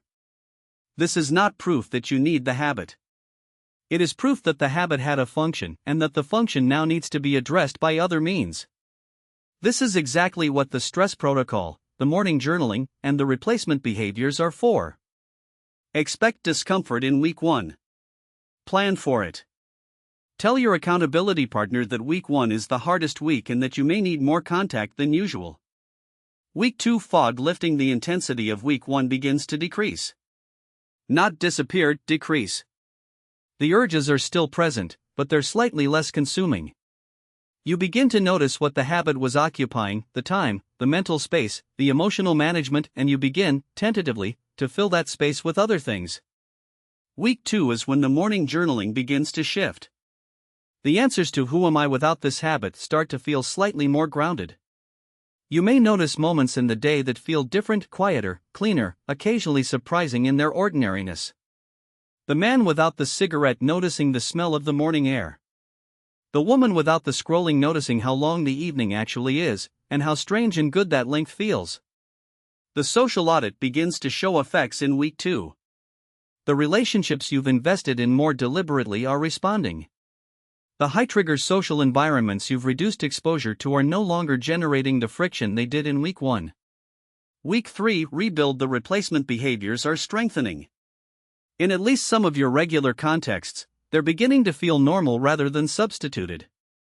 The identity work is starting to show up in your behavior in ways you didn't consciously plan, small choices that reflect the new self-concept rather than the old one. Week 3 is also often when other people begin to notice something has changed, without necessarily knowing what. Comments about you seeming different, more present, clearer.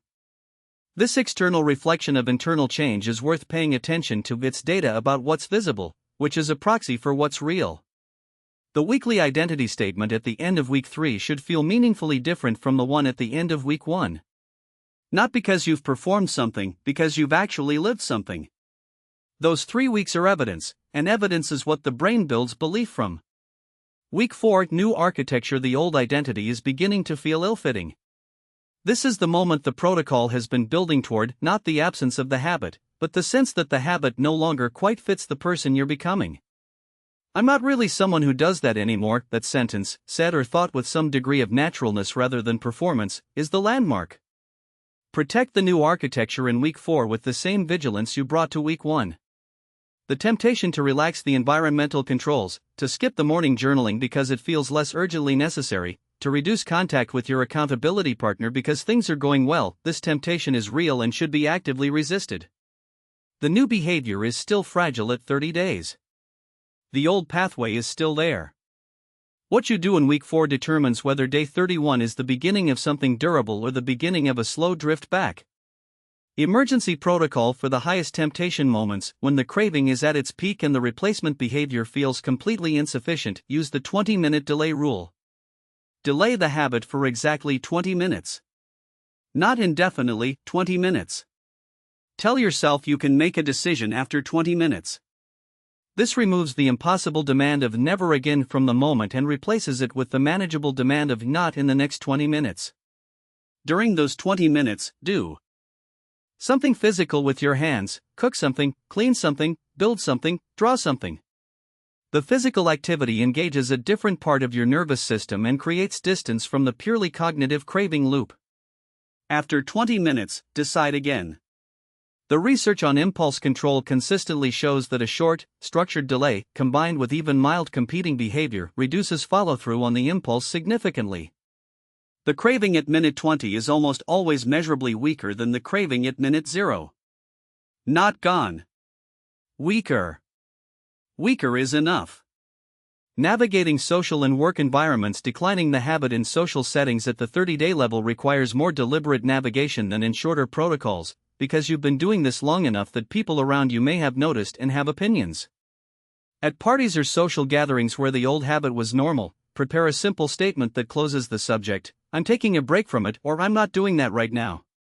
Not a detailed explanation, a closing statement. If pressed, "It's just something I'm trying," is sufficient. Most people will accept this. The few who push harder are often experiencing the social mirror effect. Your change is creating a kind of mirror they'd prefer not to look into. For colleagues who routinely reinforce the old habit, redirect the connection rather than rejecting it. The relationship doesn't have to change, the ritual can. Propose an alternative activity that maintains the social contact: a walk, a different coffee spot, a different kind of break. Most people, when given a comfortable alternative, will take it. For family members who are resistant to your change, actively or passively, give them time. Family systems move slowly. Your change may be disorienting for people who've known you through years of the old behavior. Their disorientation is about them, not about whether your change is real or worth protecting. Scripts for specific situations. For social events: "I'm not drinking tonight, sparkling water, thanks." No further explanation offered or required. For work colleagues: "I'm not doing habit anymore, I know, surprising. What else is going on with you?" Redirect the conversation immediately. For family: "I'm working on something and I'd appreciate your support on this one." Direct, personal, creates an opportunity for them to be generous. When the habit has been long-term. For habits that have been present for a decade or more, there is a dimension of the 30-day protocol that deserves additional attention. The habit has likely accumulated meaning beyond its functional purpose. It may be part of your autobiographical narrative: "I've always been someone who." It may be associated with significant life periods, relationships, or emotional events. Losing it can feel, as was noted earlier in this chapter, like a kind of grief. But it can also feel like something more unsettling: the disorientation of being in a story that no longer includes a character you've played for a long time. This disorientation is real, and it's worth neither pathologizing nor dismissing. It's the legitimate experience of a self-concept in transition. The morning journaling practice, particularly the daily question, "Who am I without this habit?" is designed specifically to work with this disorientation by making it an explicit, examined process rather than a vague unease that floats through the day without being named. People who've done long-term identity shift work often describe a particular moment somewhere in the third or fourth week where the old self-story starts to feel genuinely retrospective, as if it describes who you were rather than who you are. This is not a sudden revelation. It's a gradual tipping point, the moment when the accumulated evidence of the daily practice begins to outweigh the inertia of the old narrative. It feels, when it arrives, less like a victory and more like a quiet settling. Like something clicking into a position it was always going to reach. What to expect? This is hard. That's the honest statement. 30 days of actively working against a deeply established habit, doing the identity work alongside the behavioral work, managing the social complexity of change, and sitting with the discomfort of what the habit was masking. It's significant work. Do not underestimate it or treat it as something you'll get through on willpower and good intentions. Around days 17 to 21, most people who complete this protocol report a shift. It's different for everyone, but the shape of it is consistent. The habit no longer feels like you in the same way it did. The old identity begins to feel retrospective rather than current, something you were, that you're less and less certain you are now. That shift is the moment the protocol has been designed to create. When it arrives, don't celebrate and relax. Recognize it, note it in your journal, share it with your accountability partner, and keep going.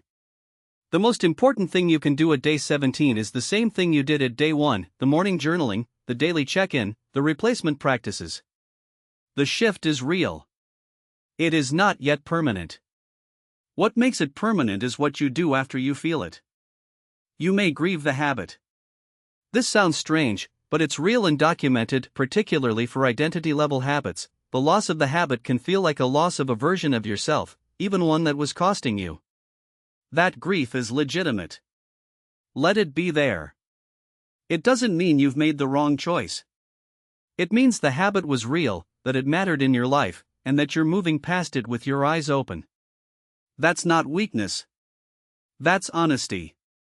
And honesty, here, is the most powerful tool you have. Chapter 10, Sustaining the Change. There is a moment that anyone who has successfully changed a significant habit will recognize. It usually happens somewhere between 1 and 3 months after the initial change, a day when the old cue is present, the stress is high, the circumstances are exactly right for the old habit to reappear, and then it doesn't. Not because you made a heroic decision. Not because you white-knuckled through a powerful craving. Not even because you remembered your reasons and stiffened your resolve. It just didn't happen. The new behavior ran instead, quietly, with almost no drama, and you only noticed afterward. That moment, the first time the replacement runs automatically in a context that would previously have triggered the old behavior without hesitation, is one of the most reliable markers of genuine habit change. And it's also, paradoxically, one of the most dangerous moments. Because the feeling that accompanies it, the sense of having arrived, of having fixed something, of being on the other side of the problem, can quietly erode the maintenance behaviors that produced it. The monitoring relaxes. The environmental controls loosen. The accountability check-ins become less frequent. And the old habit, which never fully disappeared, begins to sense an opening. Sustaining change is not the same as making change. Making change is a project with a defined arc, an intensive period of restructuring, tracking, and deliberate effort. Sustaining change is a practice, an ongoing, light-touch maintenance relationship with the new behavior that keeps it stronger than the old one over time. The maintenance is not as intense as the initial change period. But it's real, and the people who understand it as real are the ones who still have the new behavior in 2 years, in 5 years, in 20. This chapter gives you the framework for that practice. The green-yellow-red zone framework. At any given point after a habit change, you're in one of 3 zones. Knowing which zone you're in honestly, not aspirationally, is the foundation of the maintenance framework. Most people live in the green zone for extended periods without acknowledging it, and then find themselves in the red zone without having recognized the yellow zone in between. The framework is designed to interrupt that pattern. Green zone is where you want to be. In the green zone, the replacement behavior is running consistently across most of your regular contexts. When the cues for the old habit appear, they produce at most a mild, recognizable urge that passes without drama. The new behavior feels, if not entirely automatic, at least natural and low effort. Your environment is still configured to support the change, the cue reduction measures are in place, the replacement behavior is accessible, the social contexts that reinforce the new behavior are getting more of your time than those that would reinforce the old one. You may be checking in with your accountability system infrequently, but you haven't gone completely dark on it. Green zone doesn't mean perfect. It doesn't mean no cravings, no difficult days, no temptation. It means the new behavior is dominant, the old one is recessive, the gap between them is stable or growing, and the maintenance structures are in place even if they're running quietly in the background. Yellow zone is the warning zone and the most critical one to recognize and respond to early, because it's the zone where intervention is easiest and most effective, and where the gap between acting and not acting is the largest. Yellow zone signals include urges returning in specific contexts that were previously manageable, 1 or 2 slips after a period of clean behavior, increasing life stress in ways that historically preceded relapse, the environmental controls quietly eroding, the app has been reinstalled, the snack has returned to the pantry, the accountability partner hasn't been contacted in 3 weeks, or a creeping internal sense of "I've got this now" that's producing complacency rather than confidence. Yellow zone is not crisis. It's early information. The correct response to yellow zone is not alarm but adjustment. Return to the active elements of the protocol that have drifted into passivity. Reinstate the environmental controls. Contact the accountability partner. Return to the tracking table for a week or 2. Run a 7-day interruptive. Slips have become more than occasional. Yellow zone addressed early is a maintenance issue. Yellow zone ignored becomes red zone, which is significantly harder to exit. Red zone is where the old pattern has returned in a meaningful way, not just occasional urges but actual sustained return of the old behavior. Multiple slips across multiple days. The old routine beginning to feel automatic again in some contexts. The shame spiral beginning to reactivate. Contact with accountability structures having gone dark because checking in has become embarrassing rather than useful. A return of the concealment or minimization behaviors that surrounded the habit before the change attempt. Red zone is not failure. It is relapse, a real, documented, extremely common part of the habit change process for most people attempting to change well-established behaviors. The research on relapse rates is sobering in absolute terms but clarifying in context. Most people who successfully change a significant habit have relapsed at least once, often multiple times. Relapse is part of the process, not evidence that the process is broken or that you are. What determines long-term outcome is not whether you relapse but how you respond to relapse, how quickly you recognize that you're in red zone, how quickly you re-engage the protocol, and whether you use the relapse to learn something about your specific cue structure and maintenance gaps. The 4-stage relapse pattern. Understanding how relapse typically unfolds is one of the most protective insights you can carry out of this book, because relapse is rarely a sudden dramatic event. It's a sequence of small steps, each of which feels individually reasonable, each of which contributes to the final return. Stage 1: Justification. The first sign of relapse is cognitive, not behavioral. You begin to construct reasons why the old behavior would be acceptable in this specific case. I've been doing so well, one time won't hurt. I've been under so much stress lately, I just need this once. It's a special occasion, it doesn't count. The protocol was for the early change period, not forever. These justifications are built from real information, selectively assembled. The stress is real. The good track record is real. The special occasion is real. What's not real is the conclusion that these facts justify the behavior. The habit is using your own reasoning capacity against you, and it's quite good at it. The warning sign is not the content of the reasoning but the fact that you're doing it at all about this specific behavior. In green zone, the old habit simply doesn't occur to you as an option you need to reason about. The moment you're constructing an argument for why it would be acceptable, you're in stage 1. Stage 2: Testing. Having justified the possibility intellectually, the person now tests it behaviorally. I can handle it now. I'm more in control than I was back then. This is different from before because I understand the mechanism. Testing is the behavioral entry point into relapse, usually a small, contained return to the old behavior that's framed internally as a controlled choice rather than a pattern. The first drink after 3 months without one. The first late-night scroll session after weeks of reading before bed. The first skipped workout that becomes the second and then the third. Stage 3: Full return. The old habit loop reactivates with surprising speed, and this surprises people every time. They expected to be able to test the behavior and return to abstinence. What they encounter instead is that the neural pathway, dormant but intact, reactivates with the first. Reinforcement. 1 drink. 1 cigarette. 1 evening of unrestricted scrolling. The cue routine reward link gets confirmation. The dopamine prediction system updates, the reward is available again. The prediction fires more strongly at the next cue encounter. Within days, the old behavior has returned to something close to its previous frequency and automaticity. Stage 4: Collapse in shame. The abstinence violation effect takes full hold. I ruined everything. I'll never really change, I just manage for a while and then fall back. I'm the kind of person who always goes back.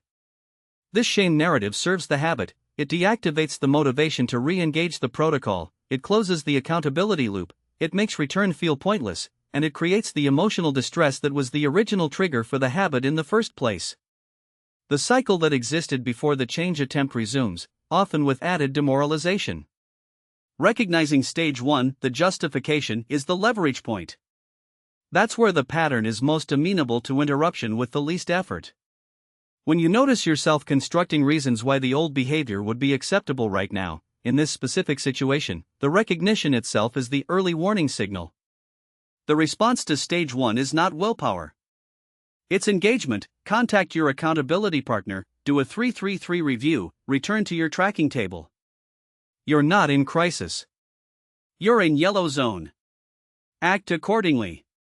The 333 monthly check once a month, ideally the same day of the month, so it becomes a ritual rather than a periodic resolution. Spend 15 minutes with the following 3 questions. Do this even when things are going well, particularly when things are going well, because going well creates the exact complacency that allows drift to happen invisibly. 3 wins. What 3 specific habit changes have held this month? Name them specifically and concretely. Not I've been healthier, but I ran at least twice a week for the past 4 weeks, or I didn't buy alcohol for the house this entire month, or I got through every work meeting without checking my phone. Specific wins are verifiable. Specific wins are credible to the brain's skeptical self-assessment system in a way that vague positive impressions aren't. Writing specific wins also counteracts the negativity bias that makes your attention drift toward failures and away from successes. 3 gaps. What 3 situations still reliably trigger the old habit, or produce urges strong enough that you're managing them rather than not experiencing them? Be honest. This is your maintenance map.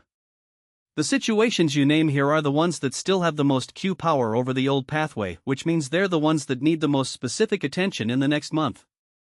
You're not identifying gaps to feel bad about them. You're identifying them to work on them. 3 adjustments. For each gap you've identified, what specific, implementable change would make the replacement behavior more automatic in that context? These should be concrete enough to do before the next monthly check, not try harder when I'm stressed, but move the wine glasses to the highest shelf in the cupboard and put sparkling water in the front of the fridge so it's the first thing I reach for.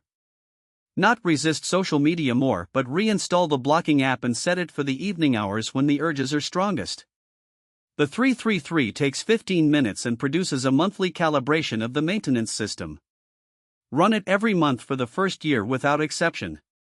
After that, every 2 to 3 months, or whenever you notice yourself drifting toward yellow zone. Trigger seasons. Every habit has trigger seasons, high-risk periods when the conditions for relapse are most consistently present. Knowing your trigger seasons before they arrive, and pre-planning your navigation of them, is the difference between encountering them with a plan and encountering them without one. The difference in outcome between those 2 approaches is substantial. The most common trigger seasons are predictable across most people's lives: high-stress work periods, quarter-end, major project deadlines, performance review season, job transitions, holiday periods. The combination of family stress, increased availability of triggering substances, disrupted routines, and social pressure is one of the most reliable habit relapse triggers that exists. Periods of significant personal transition, job loss, relationship disruption, moving, grief, illness. Stretches of low structure for people whose habits are boredom-driven, certain vacation periods, extended weekends, stretches of underemployment, and social event seasons where the old habit's social context reappears in concentrated form. Before each identifiable trigger season, spend 30 minutes writing a pre-plan. What specific high-risk moments are most likely in this period? Which environmental controls need to be actively reinforced, rather than passively maintained? Whether your accountability contact frequency should be increased temporarily? What your emergency protocol is if you find yourself in stage 1 of the relapse pattern, and what the green zone behavior looks like specifically during this period. Since normal may not be accessible during a high-stress period, a modified version of normal is better than no plan. Environmental design. For the long term, your environment is not a static backdrop to your behavior. It changes: new homes, new workplaces, new relationships, new cities, new life stages, and each change brings a new set of cues and contexts that need to be assessed for how they interact with the habit you've changed. Physical environment. The long-term principle is straightforward. Your physical space should not contain the primary triggers for the old habit that you have the ability to control. This doesn't mean creating a hermetically sealed environment that eliminates every possible association.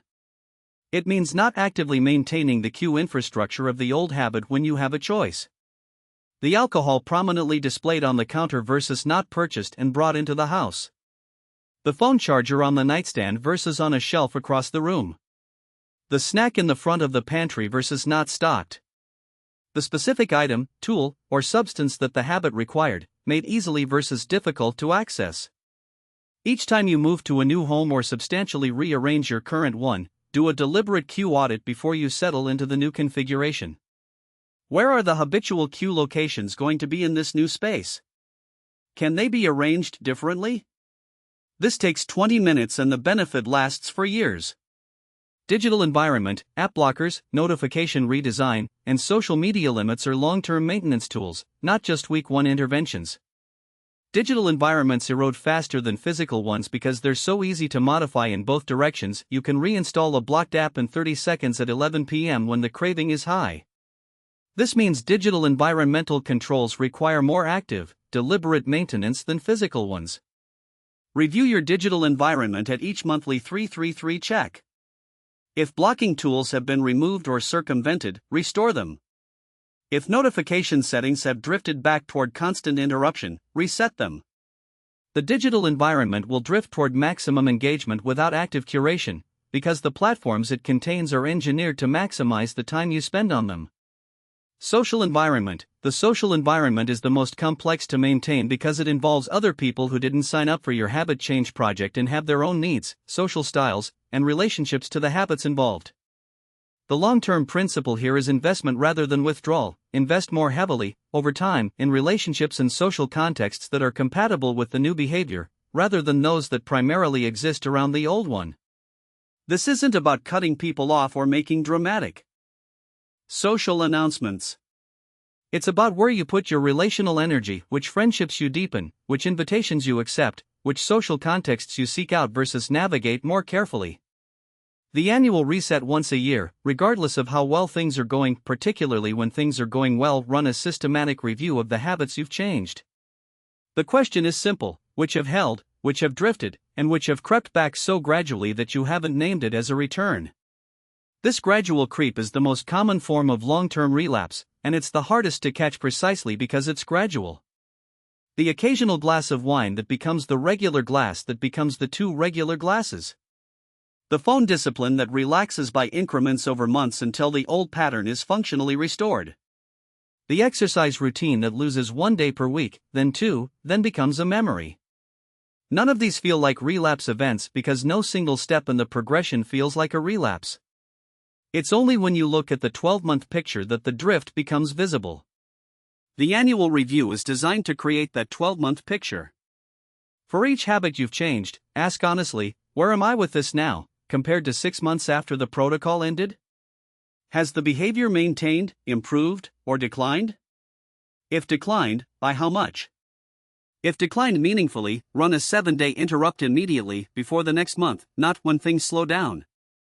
The 7-day interrupt works on drift the same way it works on the initial habit. It breaks the automaticity of the returned behavior and re-establishes your conscious relationship with the choice. When another person is affected, if your habit has affected someone close to you, a partner, a family member, a close friend, the maintenance period includes a relational dimension that's worth naming explicitly. The people who lived with your habit, and who may have adjusted their own behavior in response to it over time, will also need to recalibrate as you change. Some of that recalibration is straightforward: the routines that surrounded the habit dissolve, and new routines emerge to take their place. Some of it is more complex. Trust that was damaged by the habit's concealment or consequences takes longer to rebuild than the behavior change itself, and the timeline for that rebuilding is usually longer than people expect. Patience is the maintenance skill here, both patience with other people's pace of adjustment and patience with your own inconsistency during high stress periods. The relational repair work, like the habit change work, is not a single event. It's a practice, conducted in ordinary moments over time. What to expect: you won't be perfect. This is the honest expectation, stated plainly, because most frameworks for habit change either don't say it or bury it in such thick encouragement that it doesn't register. You will have slips. You may have a relapse. There will be trigger seasons that take more from you than you expected. There will be moments, particularly during high-stress periods, when the old habit pulls harder than any replacement behavior can counter, and when the maintenance structures feel inadequate. None of this means the change didn't happen. None of it means the work was wasted. None of it means you can't sustain what you've built. The measure of success in long-term habit maintenance is not zero slips, it's how fast you return when you slip, how early you recognize yellow zone before it becomes red zone, how quickly you re-engage the protocol when you need to, and how much you've grown in your understanding of your own specific cue structure, craving patterns, and relapse triggers. The change is real. The new pathway is real. The environmental architecture you've built is real. The self-knowledge you've developed through the audit, the tracking, and the honest weekly reviews is real. Take care of it, not with anxious constant vigilance, not with the exhausting sustained willpower of someone who's fighting themselves, but with the light, consistent, intelligent maintenance that any worthwhile system deserves. A monthly check-in. An annual review. An environment still configured to support the person you've become. And the knowledge, held quietly and without drama, that when the old habit appears, in whatever form, at whatever intensity, in whatever season, you have a map, a protocol, a set of proven tools, and the evidence of everything you've already done. That's enough. That is more than enough. Conclusion: the loop you chose. He sat down to eat his lunch on a Tuesday in November and realized, somewhere between picking up his fork and taking the first bite, that he hadn't checked his phone in 3 hours. Not because he'd been too busy to check it. Not because he'd deliberately resisted. He'd simply been doing other things, working, talking to a colleague, walking to the kitchen to make tea, and the phone had stayed in his pocket, dark and still, because reaching for it had not occurred to him. The cue had appeared, the familiar quiet of the lunch hour, the brief pause between tasks, and the old reflex had simply not fired. He noticed this absence the way you notice a sound has stopped. Not dramatically. Not with the swelling music of a moment of triumph. Just a quiet noticing, the thing that used to be there isn't there. And then he ate his lunch. This is what change actually looks like from the inside. Not a single pivotal moment where you faced the habit with full clarity and chose differently, decisively, once and for all. Not a transformation that announces itself in the mirror or in a conversation with a friend. Change looks like an ordinary Tuesday when an ordinary quiet moment passed without the old automatic reaching. Change looks like the space where the habit used to live open now, not filled with anything dramatic, just available. Change looks like eating your lunch without distraction because you've become, gradually and without announcement, someone who does that. What actually changed if you've worked through this book, the science, the audit, the craving framework, the willpower research, the protocols, you know by now that you didn't break a habit. You built something. You built a competing neural pathway alongside the old one. You built an architecture, environmental, behavioral, relational, that made the new behavior easier and the old behavior harder. You built a set of pre-commitments that reduced the moments when you needed willpower you didn't have. And in doing all of that, you built the most important thing, evidence. Evidence is what the brain builds belief from. Not declarations, not intentions, not wishes, evidence. Every day you ran the new behavior instead of the old one, every time you felt the craving and let the wave pass, every time you used the replacement and it actually worked, every slip you treated as data rather than proof of failure, all of that accumulated into actual neural change. The new pathway was being built with each repetition, whether the repetition felt significant or not. Most of them didn't feel significant. They felt like a Tuesday. The old neural pathway is still there. Quieter than it was, less frequently activated, starting to become overgrown from disuse. You didn't defeat it. You didn't have to. You built something stronger alongside it and gave it enough repetition to become the path your brain more naturally takes. That's not a consolation prize for failing to erase the old thing. That's the actual mechanism of change. It was always going to work this way. What also changed, and what is harder to quantify but just as real, is your relationship to your own automatic systems. Before you understood how habits work, before you had words for the cue, the dopamine anticipation, the basal ganglia's efficient program running, the way the habit loop fires before conscious awareness has caught up, you experienced your habits as simply what you did. As aspects of your personality. As character, or as failure of character. Now you know their programs. Systems. Architecture. They were built through repetition, and they can be changed through the same mechanism. That knowledge belongs to you permanently. You can't unlearn it. And because you can't unlearn it, you can apply it to any habit in any domain, for the rest of your life. The difference between breaking and outgrowing, there's a distinction worth making clearly as you close this book, because the language you use to describe your own change process affects how durable that change feels. Breaking a habit implies force. It implies a deliberate severing, an act of will, something overcome and defeated. It positions the habit as an adversary and you as its conqueror. This framing is motivating in the short term and fragile in the long term, because it makes the presence of any remaining craving, any residual pull of the old behavior, feel like evidence that the habit wasn't fully broken, that the victory wasn't complete. It creates a relationship with your own nervous system that is primarily adversarial. You are always either winning or losing. And adversarial relationships with your own brain are exhausting to maintain over months and years.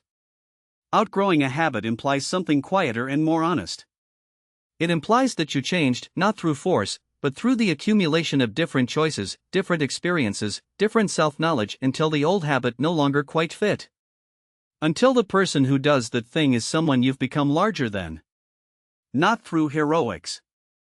Through growth. Through the slow, unremarkable accumulation of days that went differently. The person who used to doomscroll for 2 hours every night doesn't think of herself as someone heroically resisting doomscrolling every evening. She thinks of herself as someone who reads before bed, who wakes up with more clarity than she used to. The scrolling is in her past the way other things from her earlier self are in her past, not violently severed, just not quite her anymore. She outgrew it. The growth was the mechanism. The mechanism was simply time, plus repetition, plus honest self-knowledge, plus architecture. This is what the identity shift protocols are designed to produce. Not a person who successfully resists their old self, but a person who has become sufficiently different that the old self's habits no longer quite apply. That process is slower than breaking. It requires more patience and more honest assessment along the way. But it produces something that a broken habit doesn't, a new self-concept that the behavior is embedded in. And a behavior embedded in a self-concept is durable in a way that a behavior held in place by willpower alone simply never is. What you didn't expect to gain. People who change significant habits consistently report being surprised by what they gained that they didn't expect. They anticipated the direct benefits: better sleep, more energy, more money, clearer thinking, improved physical health. Those arrived. What they often didn't anticipate was the broader expansion that happened alongside them. The cognitive and emotional resources that were going into the habit, the mental energy spent on craving and managing and hiding and recovering and promising to do better, don't just disappear when the habit changes. They become available. The person who spent an hour a day in compulsive social media use now has an hour. But more than the hour, they have the attention that was going into the low-level anticipatory craving even when they weren't actively using the phone, the background preoccupation that the dopamine anticipation system maintains even between sessions. When that background noise quiets, people report a kind of mental spaciousness they didn't know they'd lost. There's also something that happens to confidence that's worth naming. Not the surface confidence of someone who's just made a resolution and is riding its early momentum. The quieter, more durable confidence of someone who has demonstrated to themselves, through actual lived experience over weeks and months, that they can build and sustain something difficult. That proof changes the psychological landscape of what feels possible. Not because you've become more optimistic, but because you have evidence. Evidence that hard things are doable. Evidence that the brain can be redirected. Evidence that who you are is not fixed by what you've done automatically for years. That evidence extends beyond the specific habit. People who've done this work often report that the habit change becomes a reference point for other challenges. I changed that.